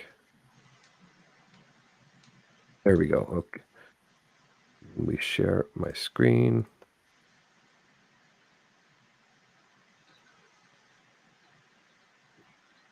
There we go. How about we, or Burkal, you take us through the phrenologies of Finland. Phrenology indeed. I think Swedes are famous for doing the phrenology in Finland, grave robbing, and then deciding we are Untermensch and all kind. I gotta say, the Finno-Swede, the guy on the bottom right, is deeply unsettling. He is that indeed. Yeah, It might be a little bit difficult for people to read, so if you don't mind, while I'm gone, you can read through the first different of all, we have types. the Tavastian. So Tavastia is basically the inland south. So of course the coastal regions have been colonized by the Finno-Swede. So the inland south is dominated by the Tavastian. And I would say, I don't know about this. I didn't make this meme. I found it from some dude like years ago. And I like to come back to it because there's a lot of truth in it. But the low IQ, high T enjoys strong spirits and melancholy. I don't. That is, and slow to anger and slow to forgiveness. This is all so. I think I'm outing myself here. And being the helot for the Finno-Swede is especially true since this is the Tavastia was the target of the Second Swedish Crusade, and you could think about their relationship after that, kind of like the after the American Civil War, where the Southerners were prominent in the U.S. Army, and so were the Tavastians, the main recruiting ground for the Swedish army. At least From the outside, this is like the authentic Finn, at least to me. maybe. I was gonna add, Luddick. Every time it doesn't happen often, but I the thing I connect the Tavastian with is like every time there's an imported football player to a Norwegian country from Finland, they always look like the Tavastian. Well, the picture there is Ville Hämäläinen. Meaning literally the Tavastian. Okay. And he is a football player. Well, yeah, I assumed from the photo, but they all look like that. Yeah. So then we get to the Ostrobothanian. I think this picture that is chosen here is a bit exaggerated. They're not all this egg-headed. They're maybe a little bit more like the Tavastian. But it emphasizes the meme about being brachycephalic. I'm sorry. But I think that meme is a bit over exaggerating. But the rest of the points are pretty good in that entrepreneurial, high birth rate, part of an ethno-religious mafia network. That basically means they're not as corrupted by modernity yet. They have family ties and so on. And beaten nepotism only by the Finno-Swede. So this is the Ostrobothnia is basically the most, as I've said more times before. This is where the white movement started. This is where the Russians, especially during the Greater Wrath, put their foot down and took slaves to Siberia. This is where the Cudgel Wars were ignited in the rebellion against the Swedish nobility and for the Vasa kings of Poland. This is the based area of Finland. And actually today, I think there's a conspiracy to keep this, and this is where the Jaeger movement that went to Germany to be trained as Jaegers started as well. So I think there's a conspiracy to keep the martial tradition from this area, from Ostrobothnia, down, because every single military base has been removed from this area in the last 30 years. So I think there's a very much, and there's been a lot of migrant reception centers put there as well. So this is highly subversive activity in oppressing the Ostrobothnians. There's the Savo-Karelian. The Savo-Karelian, the more eastern Finns. I mean, it's a caricature, but it looks like a garden gnome phrenology type. It's yeah. There a lot of there's these. Something about these drawings that I find so funny. They're made that way. Of course, a lot of the Karelians were evacuated after the Winter War, of course. So and took over the major cities in the 70s, basically, yes. And territory is threatened by the new Finn. And these are indeed the most joyous kind of Finns. And of course, the picture here is Spede Pasanen, who's actually my Twitter avatar as well. He's a comedian, and he's probably the most famous comedian in Finland. Then the natural habitat, would that be the cities or Karelia? I think it would be Savo-Karelia, but they've been in the cities for many generations. So deracinated and coping with humor. And then we have the Sami. Boo!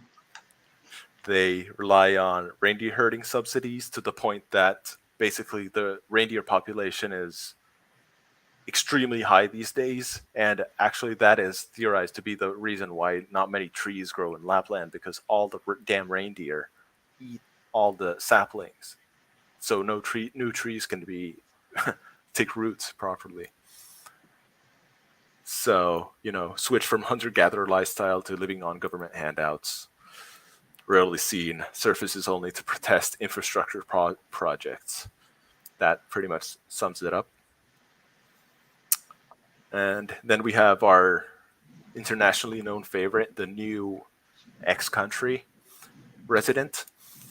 And the meme reads, various shades of brown, light bulb phenotype, and has enriched Finnish culture since the 90s when the first Somalis came in. Right. And of course, here we have Husu Hussein, who actually did a fake hate crime against himself. Seriously?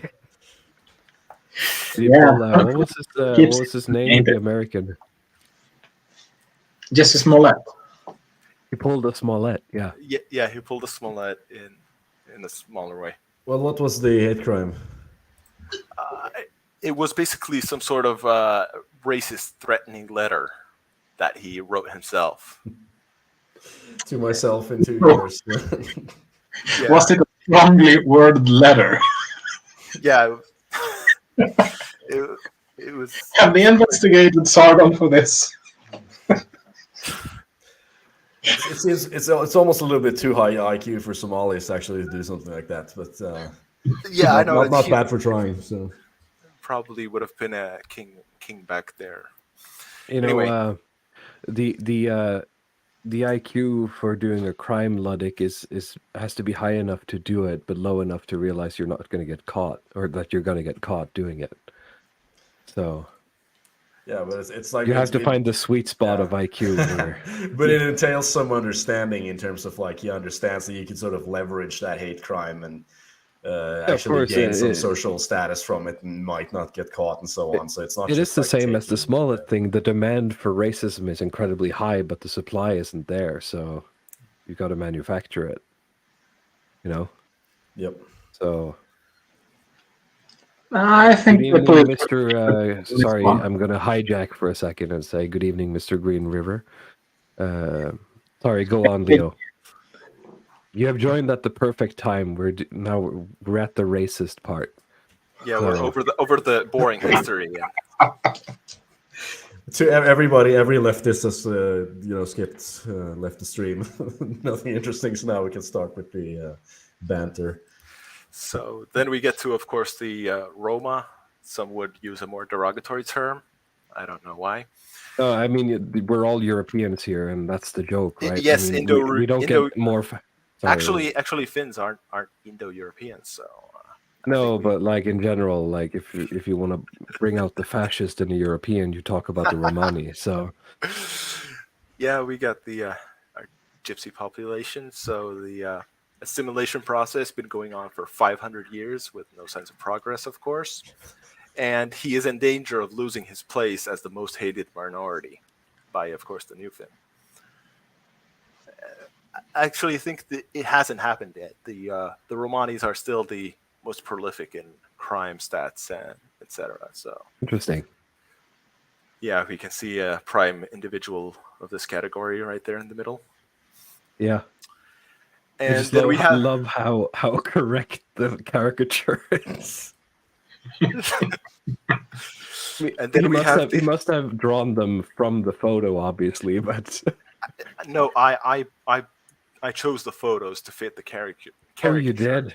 Yeah. Oh my god. I didn't draw the meme, but I picked the photos. However, I think the last photo of the Fenno suite here was actually done from the same photo. So I, picked the same photo that the caricature was made out of. We have the subversive Fenno-Swede, is high IQ, the ruling elite, descendant of Swedish colonists, and became a loyal servant of neoliberalism to avoid being ruled over by Finns. Practices eugenics while promoting miscegenation for other reasons. and then we have the big grin from Alexander Stubb here. Absolute hellish face. Yeah, we'll get to him later, I think. Yes, we will.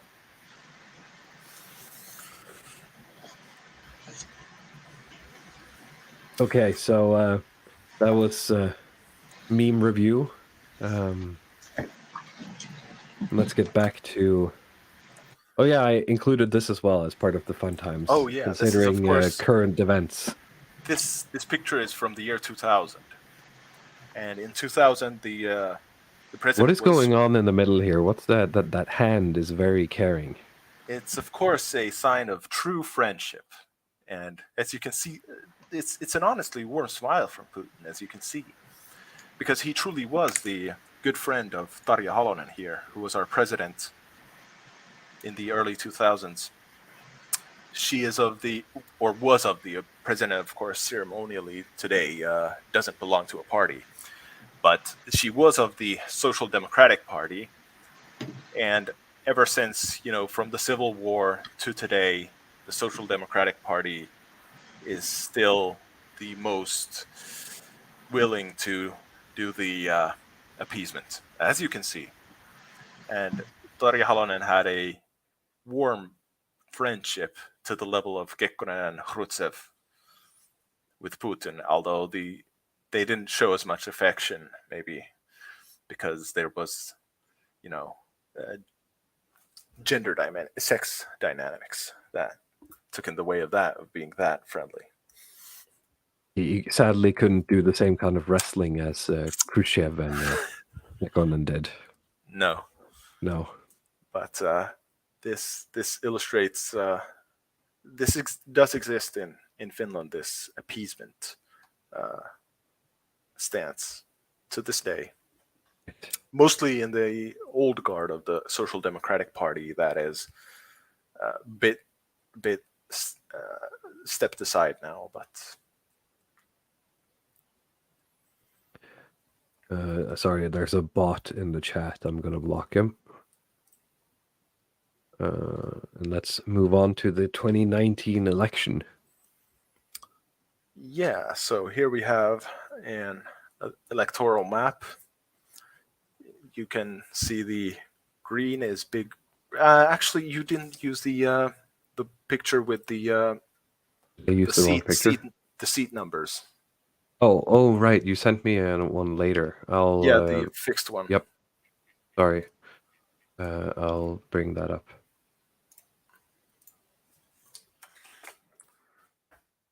Yeah. So, but basically, you saw the big splotches of green there. That's the unpopulated countryside in north, where the old agrarian league, the center party today, holds the most sway, but they were fourth in the amount of seats, so it isn't that dominant. Most of the seats are in the south. Yeah, here we go. So I'll just go in order for the big parties in the order of seats they have right now. So we have the Social Democratic Party. They're actually at their all-time low with those 40 seats, but nevertheless they get to form government right now as the biggest party. And as you can see, they mostly control in urban settings in the south, and some of the more eastern subsidized post-industrial and lumber industry and so on. Now, I don't want to jump ahead too much here, but what is going on the west side with the yellow guys? That's the Swedish People's Party. Ah, okay, that makes sense. Yeah, so the Social Democrats get a lot of boomer voters out of habit. I mentioned this brothers in arms idea of social democracy, but still patriotism. But there's a lot of problem class people, and for example, the the Somali gentleman with the fake hate crime is a part of the Social Democrats, and yeah. So then we get to the Finnish party, or the Finns party, which is Perussuomalaiset PS, the blue, light blue. And this is the main nationalist party, although they've became pretty wet these days. And their origins were out of a populist split out of the Center Party. And due to that, they mostly control on the map the rural areas in the south, as you can see. And they were in coalition with the Agrarian League and the National Coalition Party during the 2015 migrant crisis. And the party split because they let the migrants in. Most of the party was kicked into opposition, but half of the representatives and all of the party leadership stayed in government in a new party.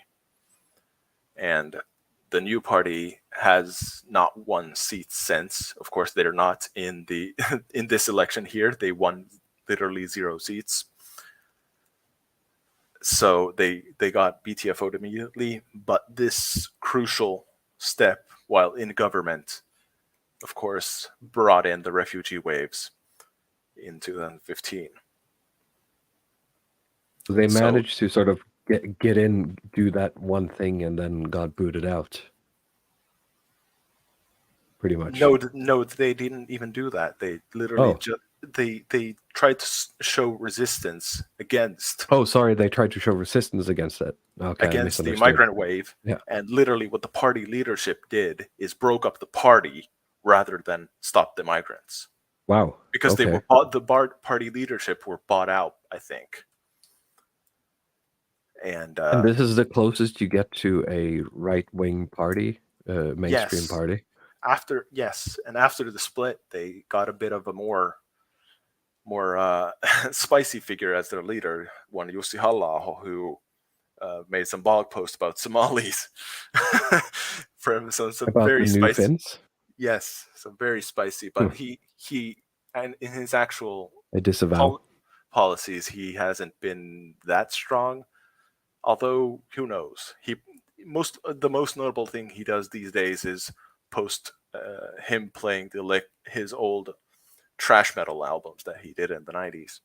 And I think he does that because he wants to be the next president.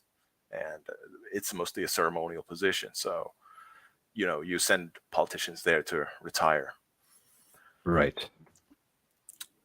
And the Nationalist Party was led in this election by him, but now he has been sidelined, and it's led by a woman, Riikka Purra, who is a former Green youth.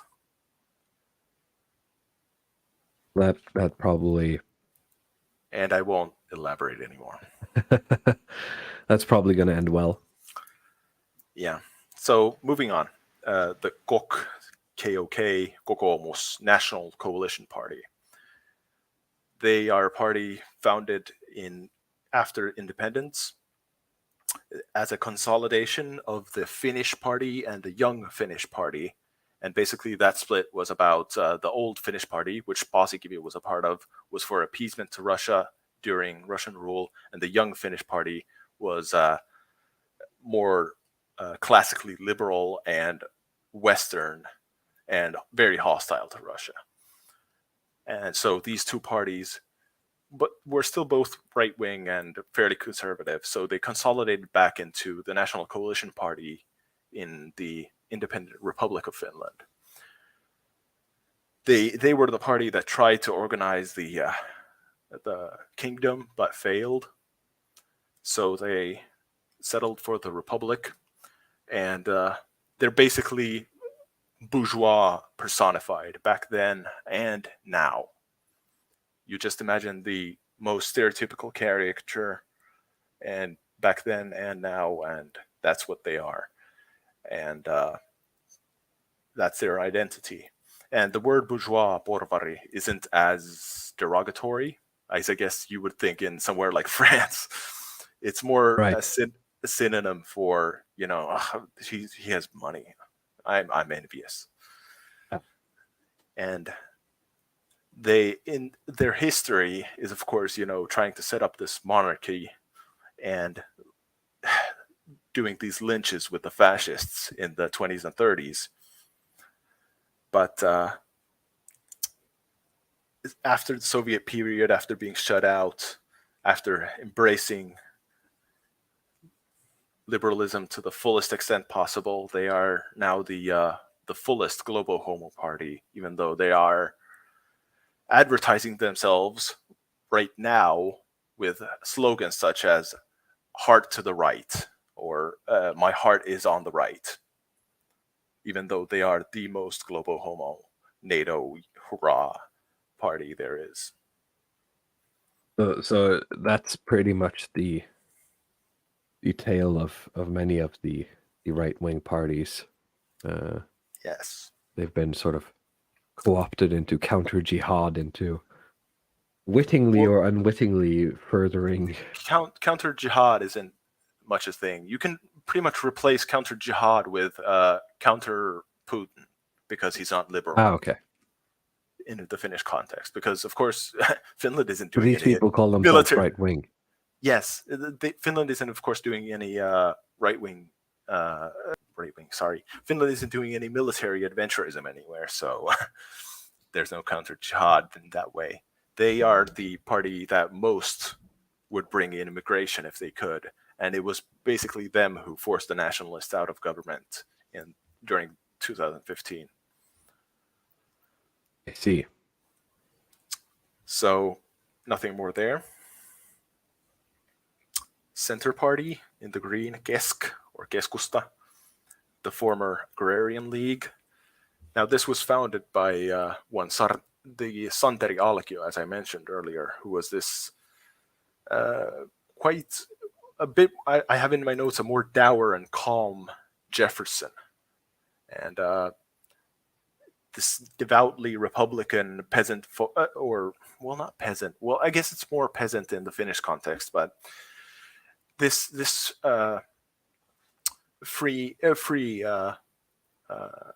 freeman farmer on his own, and this republicanism that defines the philosophy is still sort of in there somewhere, but it was far too populist and idealizing the common man for Kekkonen.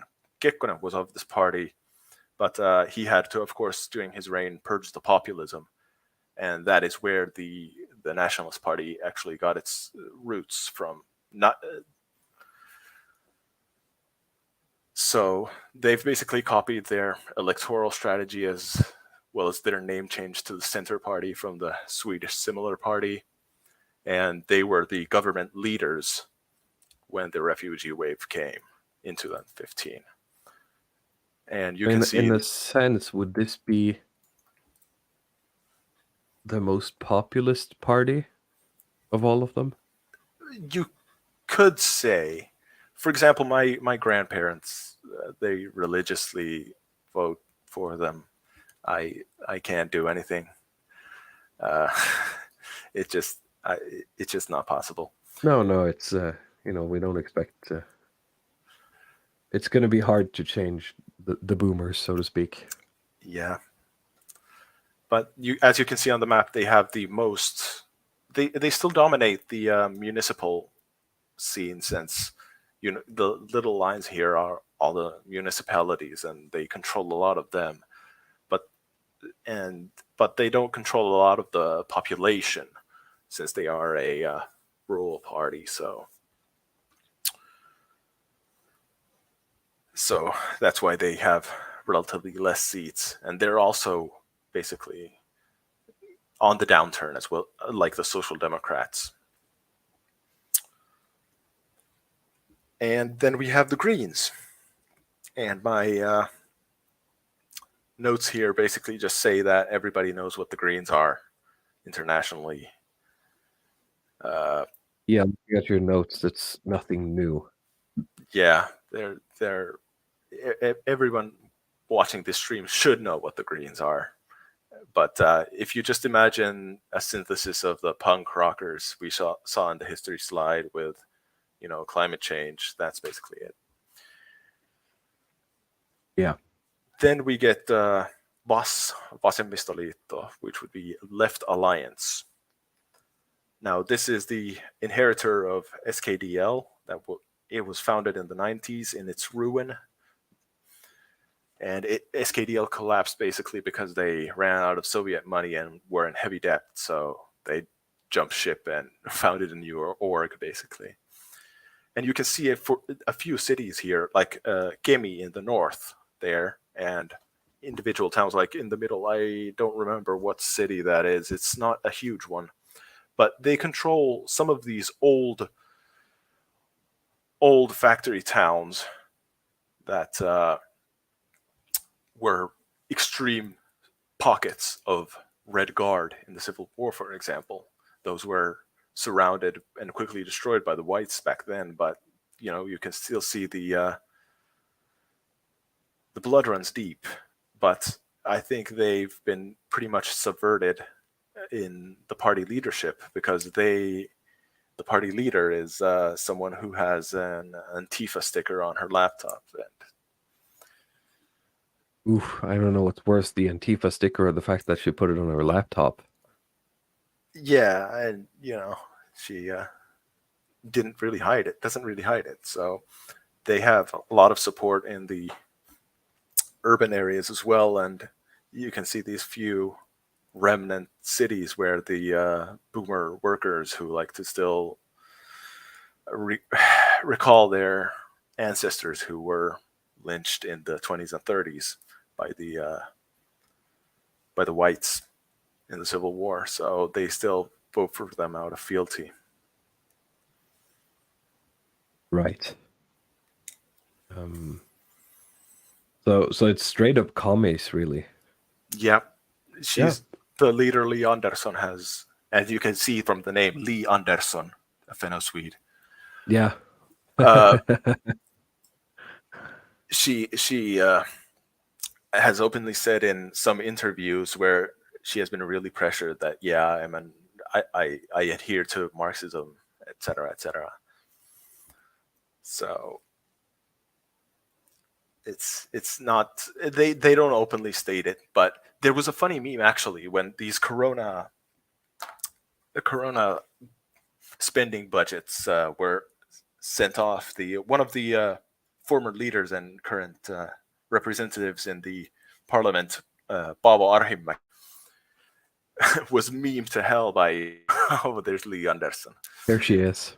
But Paavo Arhimäki made this famous speech in the parliament that was memed to all hell, where he said, now the money comes. When the government passes a spending bill, he said, nyt tulee rahaa. Now the money rains upon us. Okay. This is how they work. So subsidies to every starving artist, and Right. a big pyramid scheme with funding the Gibbs system, and then taking lobbying money from the big company that owns all the rental properties, and then that company raises the rent, and then they lobby the leftists, and the leftists raise the Gibbs, and then they raise the rent again. And yeah, It's the cycle of Gibbs. yeah. From them, we move on to even more subversive elements, the Swedish People's Party. The Finno-Swede party. Yes, the actually, what is it in the RKP is in Finnish, the Ruotsin kansanpuolue, but I think it's Svenska Folkpartiet. Anyway, yes, as you can see, it's in the areas where they have colonization from and not just the aristocracy, but the actual colonization areas in the coastal Ostrobothania and the coastal rural south, where the cities quite aren't. These are quite small places. They used to have about 12% at peak, like in the early 19th century, 20th century. But they've dwindled now down to 4, basically because they've infiltrated every other party, as you can see with Lee Andersson and Alexander Stubb of the National Coalition Party. Right. I was going to say, because a lot of the Swedish names were, or the Fenno-Swedes, as you call them, were being mentioned. I was like, well, do they need their own party anymore? But I guess that's Yes, what they you're do, saying. because they need to enforce the mandatory Swedish in the whole country. So that's why that's the only reason they exist. That's the only reason they're in government with the leftists right now. They basically bend on everything else. And I see. Then they use other means to get power. yeah, and the Åland here is in pink. The population in Åland is actually quite low, but they have a constitutionally mandated 1 representative, because otherwise they wouldn't get any. So, and that member is traditionally not a part of the Swedish People's Party, but de facto sits with them. Right. And they're basically similar as regards Globo Homo to the National Coalition. What I'm getting here, I mean, I know we have some smaller parties to cover, but there's very little right wing going on here. Well, Not even like the Nationalist Party has their votes, but I think they've pretty much been subverted. Yeah, I mean, just comparing to when we talked about Norway, I mean, there's of course various degrees of true right wingery, but at least you have options. Here it seems that there's nothing. Yeah, we'll get to, in recent years, because of the 2015 betrayal of the Nationalist Party, that's when a lot of small right-wing movements and populist movements in general, not just right-wing, kicked off, and they're mostly in the small parties right now. And I think in the next election, the Finns party here, who are the second largest, if they manage to not be as wet as I suspect with the former Green youth leader, they might actually get to be the biggest party. But I think they've actually stretched way too thin with their big tent, and they're on their way out. Okay, I see. So a lot of I guess the next election is going to be the next election might show a lot of surprising right-wing movement from the smaller parties.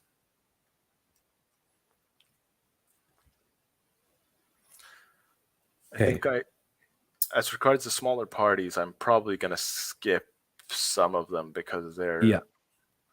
You notice you had notes of the Christian Democrats, but I see that's very similar to... Yeah, the Christian Democrats, they basically were a party that split off from the National Coalition when they moderated during the Soviet period to try to appease the Soviet Union, of course. But they ditched a lot of conservatism, Christianity doing that. The slogan of the National Coalition Party used to be, church, home, and fatherland. But right. But they ditched at least the church part, since they're now waving the rainbow flag, and they've ditched the fatherland. Well, yeah. And I don't know about home. Maybe, well, they do have home a lot is the EU now, isn't it? Yeah, we're all global citizens. Below So nothing, the Christian Democrats did split off during the Soviet period, and they have very local support with local charismatic figures. Actually, the most Swedish municipality on earth, Larsmö, is they get one representative gets 90% votes in that municipality, one person. So it's kind of a fiefdom. This was the municipality we talked about last time, where by a quirk of history, there's only Swedes living there. Yeah, and their representative isn't a part of the Swedish People's Party. It's the Christian Democrat, but she's still, a Fenno-Swede. Right. And well, they do have their most strongest support in the inland southern Ostrobothania, where the most religious people are. Before we go on to the smaller parties, you Well, wanted to show the current cabinet of yeah, of Finland. everybody knows. Actually, I wanted to mention that 3 of these women leaders were not there during the last election, and the Social Democratic Party leader and actually only Anna-Maria Henriksson, who is the second from the right, and Li Andersson, who is on the left, are the only 2 leaders who were leading their parties in the election. So 3 out of 5 these leaders were not elected in that sense as party leaders. I see. It was a switch in government, a fall of the government 2 years ago without, and they reformed with the same parties, but switched out leadership to a more feminine touch, as you can see. Yeah, I mean, these are the people you're going to have to get into a sauna with if you're like a diplomat coming to. I don't think that's I big. mean, I'm married, but if any of you young right wing guys out there are listening, if you work hard, I mean, No, you don't need to go into the. They won't. They'll just go in a random bar in Helsinki and you'll meet them there. I mean, Sanna Marin is from Tampere and I am from as well, and I can see a local bar thought when I see one. You know, you don't need you to. recognize the face, the stare. Yeah. So, yeah, I think we can move on to the more interesting small party. Well, here's the former Nationalist Party leader, Timo Soini, who cucked with the migrant wave, and you can see where his allegiances ultimately are with this picture, with Mike Pompeo. With Israel, of course. Well, that too. Is he one of the Ostrobothanians? No, I don't. I'm not sure actually where he's from. Off the top of my head, I would have to look that up. I mean, that's some advanced dysgenics going on right there. I mean, it's like a cone head thing he gets going on. Well, you need to see a man of low moral fiber when he's challenged on his stance of not letting refugees in. You see what happens. But yeah, I think we can move on. I think I made that point. All right, moving on. Oh boy. Here's the two most recent National Coalition Party leaders. So these 2 men were the main agitators for more refugees constantly. Petteri Orpo and Alexander Stubb. And these 2 faces are basically the faces of neoliberalism and the bourgeoisie that the left hates. Oh, that is such a punchable face. I'm sorry. Yes, I know. Can't get over it. Swedes are very punchable, I know. Oh, Yeah, This will save him. It's a really punchable face, man. Yeah. Okay, so I think the small parties are on the next slide. There we go. I'll just go quickly top left down and then the right column. The first is the Liberal Party, Liberaalipuolue. They're basically lolbertarians. Used to be called the Whiskey Party. They're a meme. Moving on. Pirate Party. They're international. Everybody knows what the pirates are for. They're waving rainbow flags. Then we have... Really? Yeah. Wow. Okay. They focus on that as well as internet piracy. You know, you got to have the programmer socks. Well, sure. I just tried to recall. I don't think I've seen the Pirate Party because we have the Pirate Party as well. We talked about it in the Norwegian stream. But I don't think they've adopted any of that. Not that there's, maybe it's just taken by everyone else, so they're not gaining any ground by going down that road. Yeah, I don't know. I'm just reporting But what yeah, I've the seen. programmer socks argument makes sense. That's just something I came off the top of my head. I honestly don't know. I've just seen Pirate Party Finland post something on social media, and yeah. So the EOP is the Animal Rights Party, and they basically split off from the Greens because the Greens think we have to genocide the farting cows, and the Animal Rights Party thinks no, we should hug the cow. Right. And then actually I'll save this Kansalaispuolue, the Citizen Party, for later, and jump to the big F, pink F. Yes, which- please cover the F. The big pink F is the Feminist Party, of course, and they don't have any seats anywhere. But Do you know what they want, Gibbs? I researched one point about them, and that is which side they fall on the turf question. And I found out that they have sided with the new women. They haven't gone for the turfs, but Oh, they really? haven't. Yeah, but they haven't been taken over by the trans women yet, because I think it's again a part of the Finnish trans laws, to where you still have to get sterilized to get official recognition of your change of gender. They're Right. trying to change that, but that's still the case for now. There's mandatory sterilization for going through with the Yeah, procedure. then you're a bit. I hesitate to call it further behind, but Yeah, it's very much yes. behind. So that I think is the main reason why they haven't been taken over by the more masculine elements of the feminist movement. And then I'll just skip that one. Siniset, the blue future, that is the split off from the Nationalist Party that had all the leadership, including Soini, as you saw with Pompeo. They were in government when they split off, and they haven't got any political representation since. They are what the normie would think of as Quislings. Normie right wing. Okay. Because they cucked on the migrant question. Oh, right. Okay. Normie right winger. I see. Yeah. Yeah. So they're never gonna get Yeah, back in, I guess. they're still registered, but I think their registration is running out, and I don't think they will be back. Then we have Finnish People First, Suomen kansa ensin, on the top on the list on the right. This is one of the hastily assembled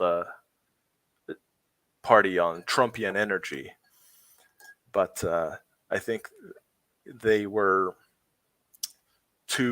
their organizational skills were pretty horrible, and their candidates a bit disorganized, and they fell into some serious infighting and personal drama, which is why they never took off, even though they had this sort of, Finnish people first, America first, this idea. Then we have the Seven Star Movement, along with the Kansalaispuolue that I jumped over. It's both of them are movements of one Paavo Väyrynen, who is from the Center Party, and both are kind of populist movements to split off from them, because, rural people, they don't want the migrant waves and such, but they don't want to be racist, so they form this sort of copy some random things. But the funniest part is the charisma of Paavo Väyrynen founded these parties, but in both cases, the parties themselves kicked him out of them. Not once but twice. Nice. Was he founding a party, and then he got kicked out of his own party twice, and he's now returned to the Center Party. That's and that is pretty it hilarious. gives me a bit of who's the British guy? UKIP. Farage. It gives me a bit Farage vibes, yeah. Yeah, except he isn't. Farage is more prominent, I think. It has a. I mean, Väyrynen has a big. He was a very vocal critic of the Soviet Union in when it was falling down, and he was one of the bravest challengers of it as the Gorbachev glasnost was happening, and everybody else in Finland was still scared to speak out and such. So he's a bit of a brash personality like that, but he's getting old and he doesn't know what he's doing really, and he's getting kicked out of his own parties, and they're still going on without him, and they're not going to achieve anything. So then we get to Liiken Nyt movement now, which actually has parliamentary representation in the other category that we saw earlier, with one seat, because it's founded by one former member of the Social Democratic and one from the National Coalition Party member who wanted to team up the right and left and create a movement for direct democracy. And they've quickly become pretty much irrelevant. I think the charisma of Hjallis Harkimo, who is the leader, he's sort of a Trumpian figure in that he ran the Finnish Apprentice TV show. He was the guy, and he owns the ice hockey team Jokerit that plays in the Russian KHL. And he's sort of this business magnate. So he's leading this movement for direct democracy, sort of like you can think of him as a much more mild-mannered and less scandalous Berlusconi, if you know about him. Yeah. But yeah, he occupies kind of the same archetype. Yes. Just a bit milder. Yeah. Yeah. And I'll just skip the open party there. They're useless. Then we have the Finnish Communist Party. They don't have their logo on the website here, but here is a remnant of the Finnish Communist Party. Actually, in the last elections, there were two communist parties. One was for the old Stalin-Brezhnev line, and the other was for Western International, member of all these organizations. And now only the Western International is left. So press F for Stalin. It's over. He's not coming back. I'm sorry, guys. Yeah. So we have the communists. Don't worry. Then we have the Crystal Party. They've just gotten registered last year, and they're anti-corona hippies. Which one was this? The Crystal Party, the big pink circle thing. Oh, yeah. Okay, yeah, I see it. Yep. So they actually do have some good ideas in that. They are very staunch against the global homo and the technocracy, World Economic Forum aspects. They are, but their fundamental flaw is also in that hippieism of the 60s. They are part of the Boomer Truth, and they talk of them as themselves as Jedi, and their name is the Crystal Party. I mean, that is cringe. I don't have any other word for it. Yeah, aggressively cringe. Like, I don't know. I'm a political party. I'm going to use Star Wars and Harry Potter metaphors to argue politics. Fight against Klaus Schwab, Voldemort. I mean, maybe that's the strategy for the right. But, I hope not. We take but the two last ones here are interesting. Do you have the last pick of the bodybuilder? Because yes. the next, the green, you saw the green logo there. That is Valta kuuluu kansalle, which is power belongs to the people. Power belongs to this man, at least. Yes, this is Ano Turtiainen. He was until recently a member of the Finns party, the main nationalist party, but they kicked him out for being too vocal against the vax mandates and the vax pass. and all that stuff. The official Finn's party line was, of course, people can take the backs and use the backs pass if they want, but maybe not mandated. I don't know. They're waffly. A huge Big Tent party. They don't know what they're doing. Ono here, being the big strong man he is, took a strong stance against all of this and was thrown out. But then, of course, he is living in the true independence, true neutrality frame of Finnish boomerism, and he founded a movement called Power Belongs to the People. So I don't know where this is going. Honestly, they have gotten a lot of support, but their foundation is haphazard. They have also been waffly on other issues besides immigration and the corona that they're strong on. That's usually the case with these kinds of parties, where whenever Yeah. you get them outside their comfort And zone, they tend the to main be- problem with them is Ano Turtiainen here hasn't been very. He hasn't done his OPSEC. He didn't do his OPSEC when admitting members, so it's been infested with the radiating agents from the east. There's a lot of I see. Russophiles that have come into his party and occupied the local branches of it in quite the number, and he just ignores it, really. He just focuses on being against the vax and yeah. So And then we have this the really tells me. Yeah. Sorry, you had one more. no, go ahead. There was one more, but one I- more I- party. Poked at it earlier, but there's really no right-wing party in Finland. That would be the last one. Oh, If you okay. go back to the last slide. So there we have the Sinimusta Liike, the blue-black movement. Now, in the 20s and 30s, the Patriotic People's Movement, their youth movement was called the Blue-Black Youth. So these people they've set up their party with a very strong policy foundation on every single front. Very extensive, starting from rearmament program, a cultural program of shutting down the pause point by point, NGOs,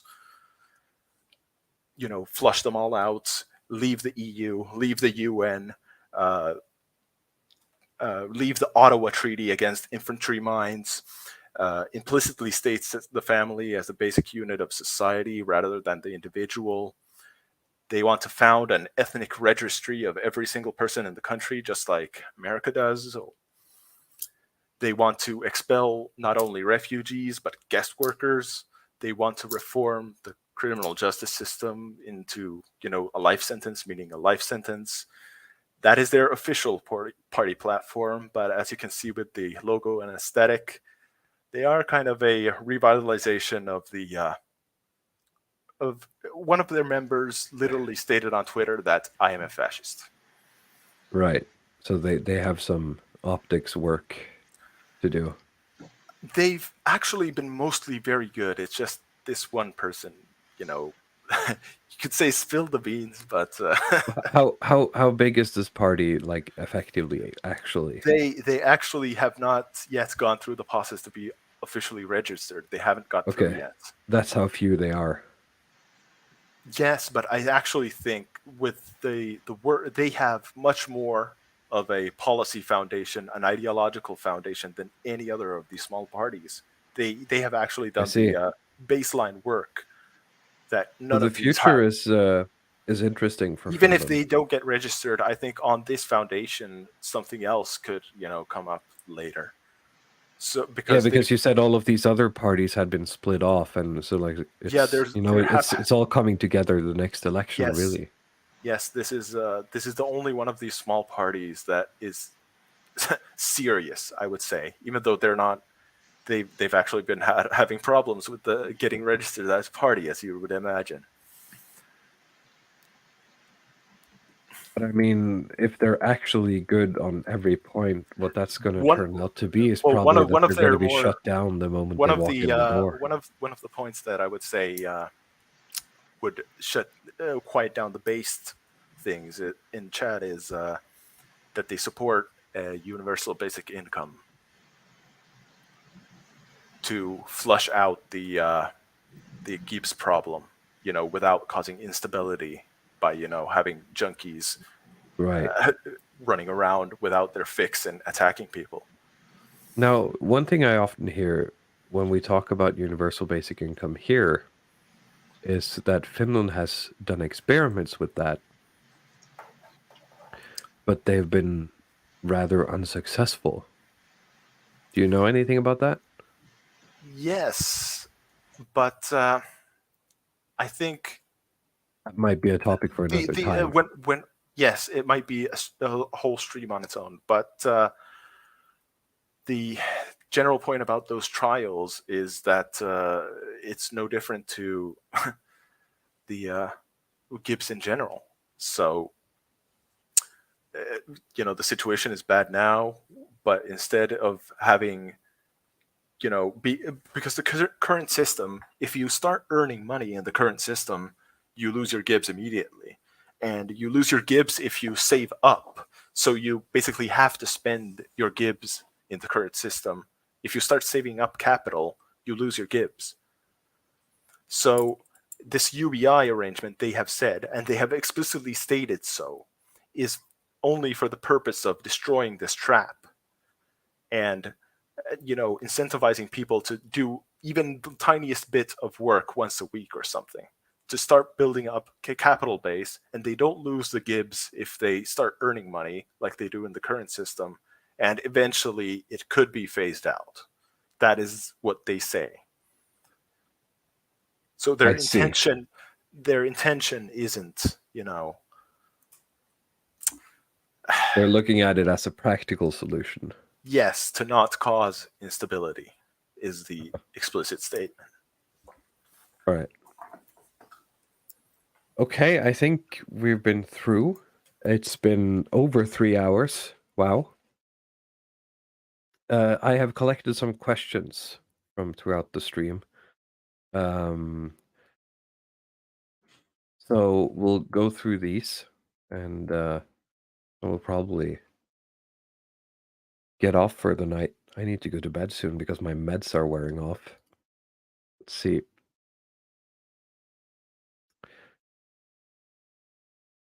Mongolian Doggerland asked, is West Karelia noticeably different politically speaking? On that one blue-red map, it's apparently the only leftist part. The map is broad. The part of the map you saw was likely not West Karelia, but Savo, because most of Karelia is in Russia. Only the most western parts of Karelia are in Finland at all, so what you saw on the map was Savo. And they aren't really there. They used to have this block of Social Democrat and Agrarian League, and they're mostly stuck in that paradigm to this day. Whereas in the West, the rural areas, they are more likely to switch to the Nationalist Party or something else. So they are more out of touch with the global political culture, you could say.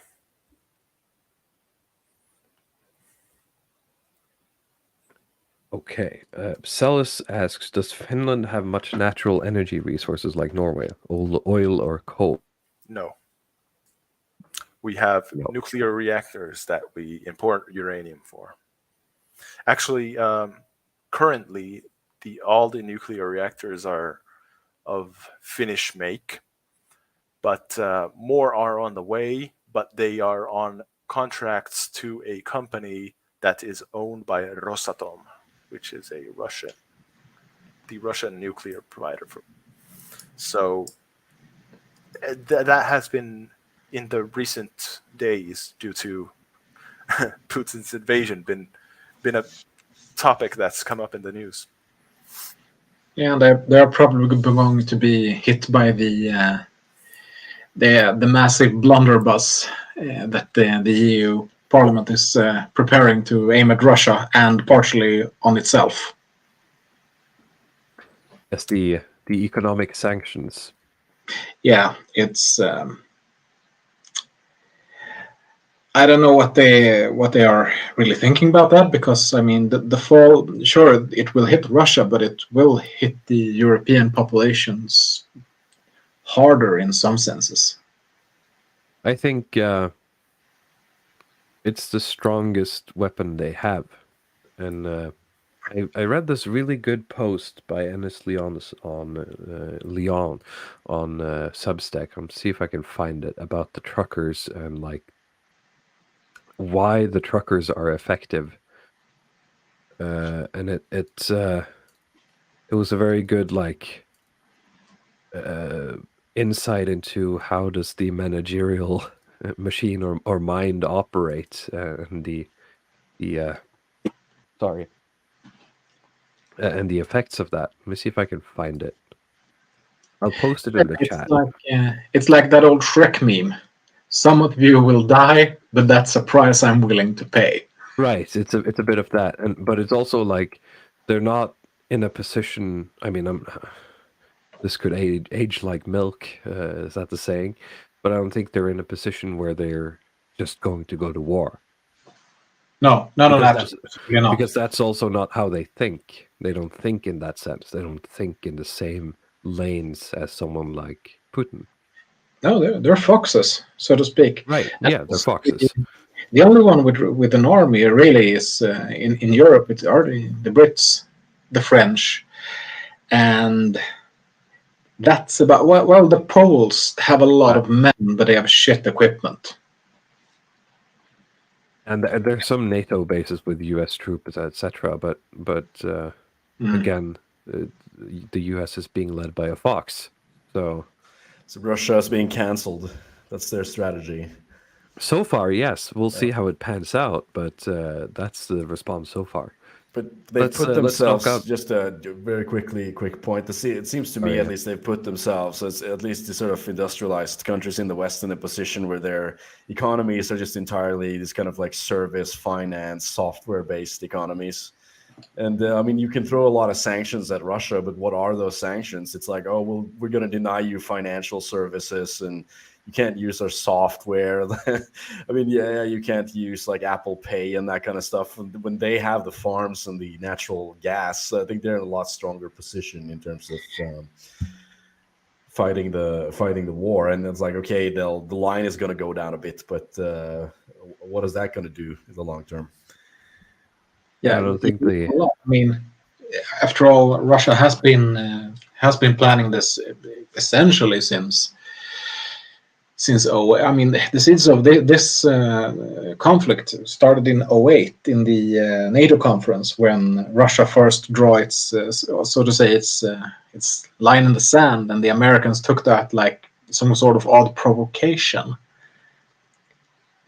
And since 2014, the Russians have been trying to harden their economy towards the inevitable that is now coming out, and with the sanctions to try to make themselves as non-vulnerable to it as possible.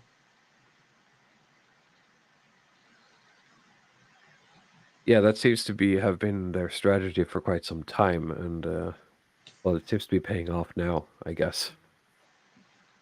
Vingle asks, does the Kalevala still play a role in the Finnish national psyche? Sibelius, Akseli Gallen, I can't say those names, I'm sorry. Akseli Gallen Gallela.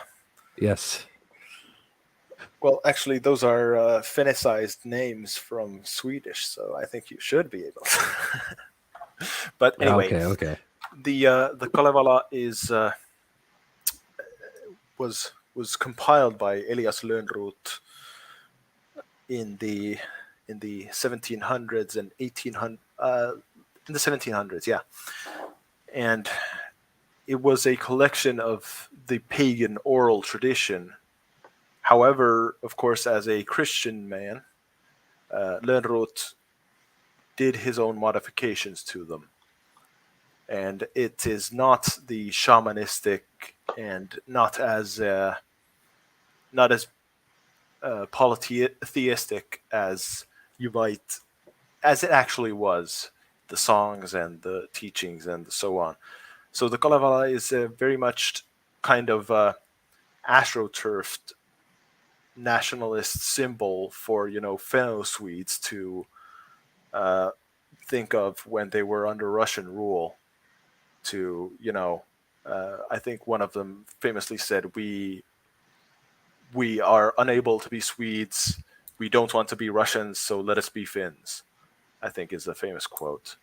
So the Kalevala, it distorts the authenticity of the old pagan songwriting, or not songwriting because it wasn't written, but the old pagan poems and songs.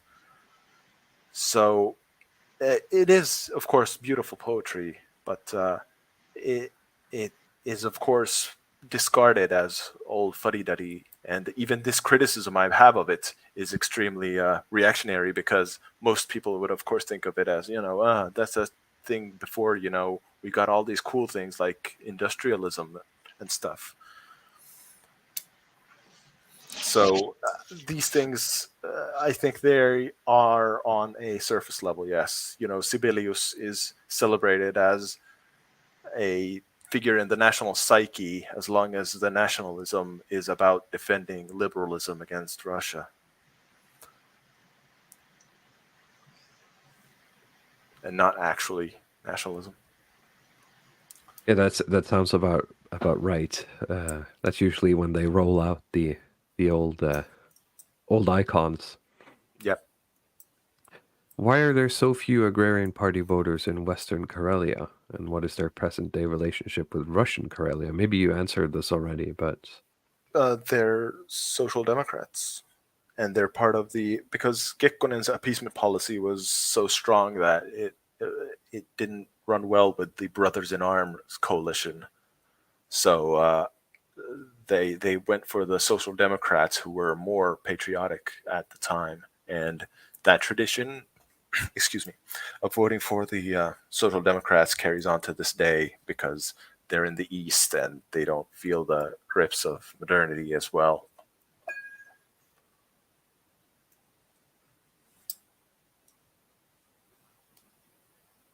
Moving on. What role do the Sami play in politics? Can Burkarl understand any of their languages to any extent? No. The Sami language... Well, actually, I've been reading on the ethnogenesis of Baltic Finns, or Baltic Finnics, including, Estonians, Leaves, Veps, Karelians, Ingrians, so on. And I plan to actually review this book and summarize it, basically. And the Sami were a split off from the Baltic Finns about over 3,000 years ago.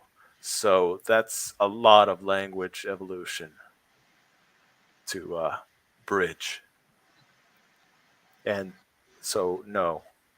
I can understand. Estonians can understand Finnish, but Finns, when they listen to Estonian, they think the Estonians are drunk and slurring everything and using random words everywhere.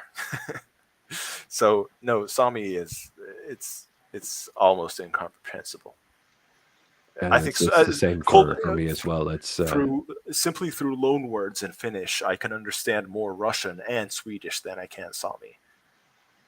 Even without studying anything. So I can see that Sami is the very structure seems very foreign compared to. Yeah, no, the structure is similar to Finnish, of course, because the root is the same, but it's been so far gone that we use all kinds of Swedish and Russian loanwords, Yeah, mostly that makes Swedish. sense. That it's completely alien. But what they play in politics. So I mentioned the reindeer herding. and that is the mafia they run in a lot of cases. And actually, the Sami, people laugh at these Sami activists in Helsinki, these asphalt Sami, as they call them. But they make the argument, blood and soil. So even though you're in Helsinki and being a prostitute on OnlyFans, you're still a Sami. Nah. Based Sami line, yeah.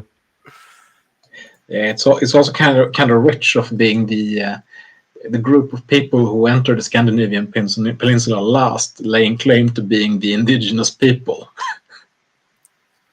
Well, they actually weren't last. Finns were last. Finns basically. I'll get to this in the summary I plan to make, but basically, Sami were in all of Finland, what is now the area of Finland, and the Baltic Finnic ethnogenesis was on the north coast of Estonia, where we set out and conquered north.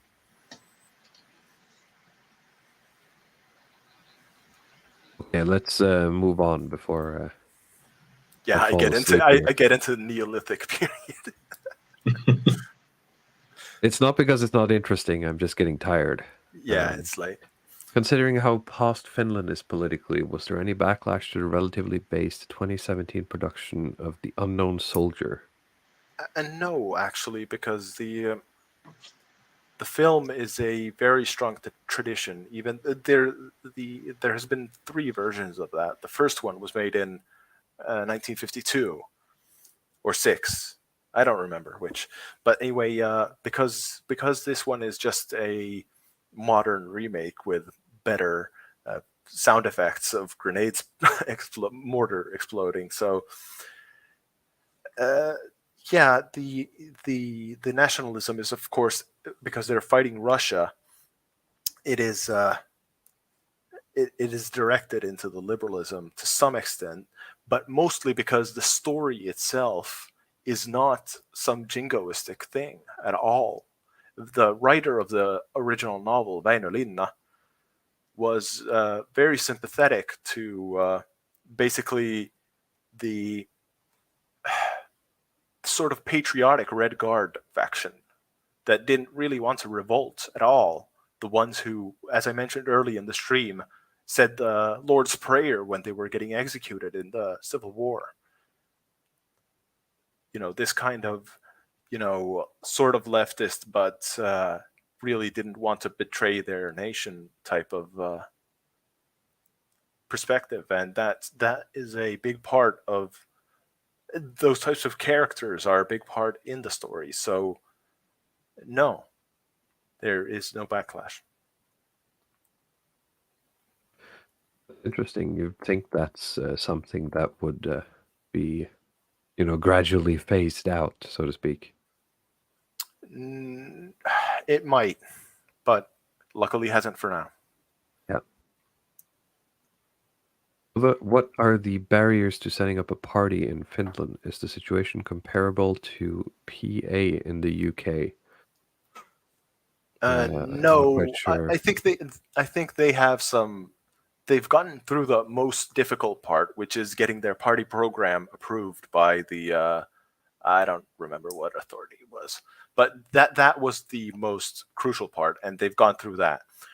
So after that, they have to gather 5,000 signatures, and I think they've almost done that. And after that, they have some other bureaucratic things. But I think they're pretty much. It's not a guaranteed, and it could still be, suddenly a hand comes and says no. But I think they in the actual formalities, they've gotten through the hardest part of getting the party program approved. Right. For obvious reasons, no party will be that old, but can you say something more about how long it takes for a party to establish itself? There's a year-long period in which you're allowed to gather the signatures for support, and I think it's basically a year is the minimum time you could do it, I guess. But then there's the establishment period, like in practice, where you have to get Yeah, where you have voters, to of actually course. lay the foundations for a coherent party, which most of the little Yeah. ones haven't done. But this one has this blue-black movement. You can actually, I'll just find their link on Wikipedia if people want to bring that. If you just bring up the next question, we'll move on. I think we're done with questions for now. Oh, There seems to be nothing else. Did you have something you wanted to summarize with before we leave? not really. I think I hammered the main point home of, you see those Cold War era maps where Finland and Sweden is neutral, and you just really have to strike Finland off that and put that in the red block as well. That is the main crux. I summarized 3.5 hours right there. I think we learned a bit more than that, but yes, that's also something very important. Of course, but yeah. Leo, any thoughts? No, it was a good stream, I think. We had there were many points where we could have broken down and gone into the rabbit holes, but we didn't. I think that's ideas for the future. I want to establish some high level introductions first. Yeah, that could be more deep lore streams. This is more kind of a general introduction. I think I've never looked at the English language Wikipedia page for the blue-black movement, and it's pretty hilarious. I think just the policies section right here. The party wants to revive the White Guard and outlaw pornography. That's the first sentence. So Yes. That's pretty good. Mongolian Doggerland asks, how many years behind Sweden are you, really? It's 10 years, I think. It's the standard about these politicians don't want to do their job, so they look at what Sweden's doing and eventually get to it when they aren't, being bar thoughts in Helsinki in a random bar there.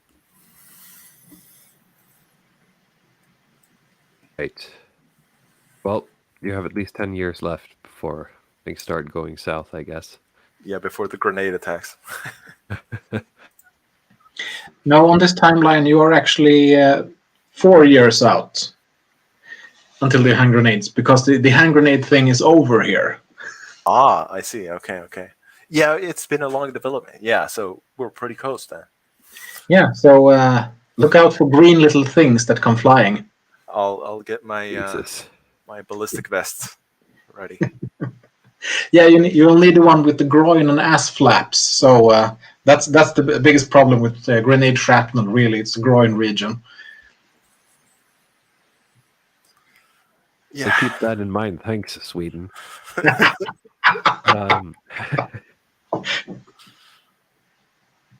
Truly the ashes of civilization, as the bell curve says. Indeed. Ludwig Path, do you have any final comments before we're out of here? No, I really enjoyed this stream. Big props to Beer Carl. I think I learned a lot. Yeah, just one of the things that struck me here is really just how unusual Finland is. The kind of dialectic process that this politics has gone through is it's been a little bit alien to me. I kind of struggle to wrap my head around how it works. Yes, that's why I was excited to do this stream, because it's a bit of an oddball compared to the ones we know. Yeah, I have nothing more to add. I don't want to delay the stream even more. I think we've hit a personal record here, I think, in 3 hours and 30 minutes. So it is. I think this is the longest stream we've done. So on that note, thank you for watching. Thank you for tuning in. Thank you for getting this far. If you're listening to this after the stream is done, to the VOD. If you're interested in communicating more with us, you can join the Matrix community in the description below, or you can follow me on Twitter for updates. And with that, thank you and good night.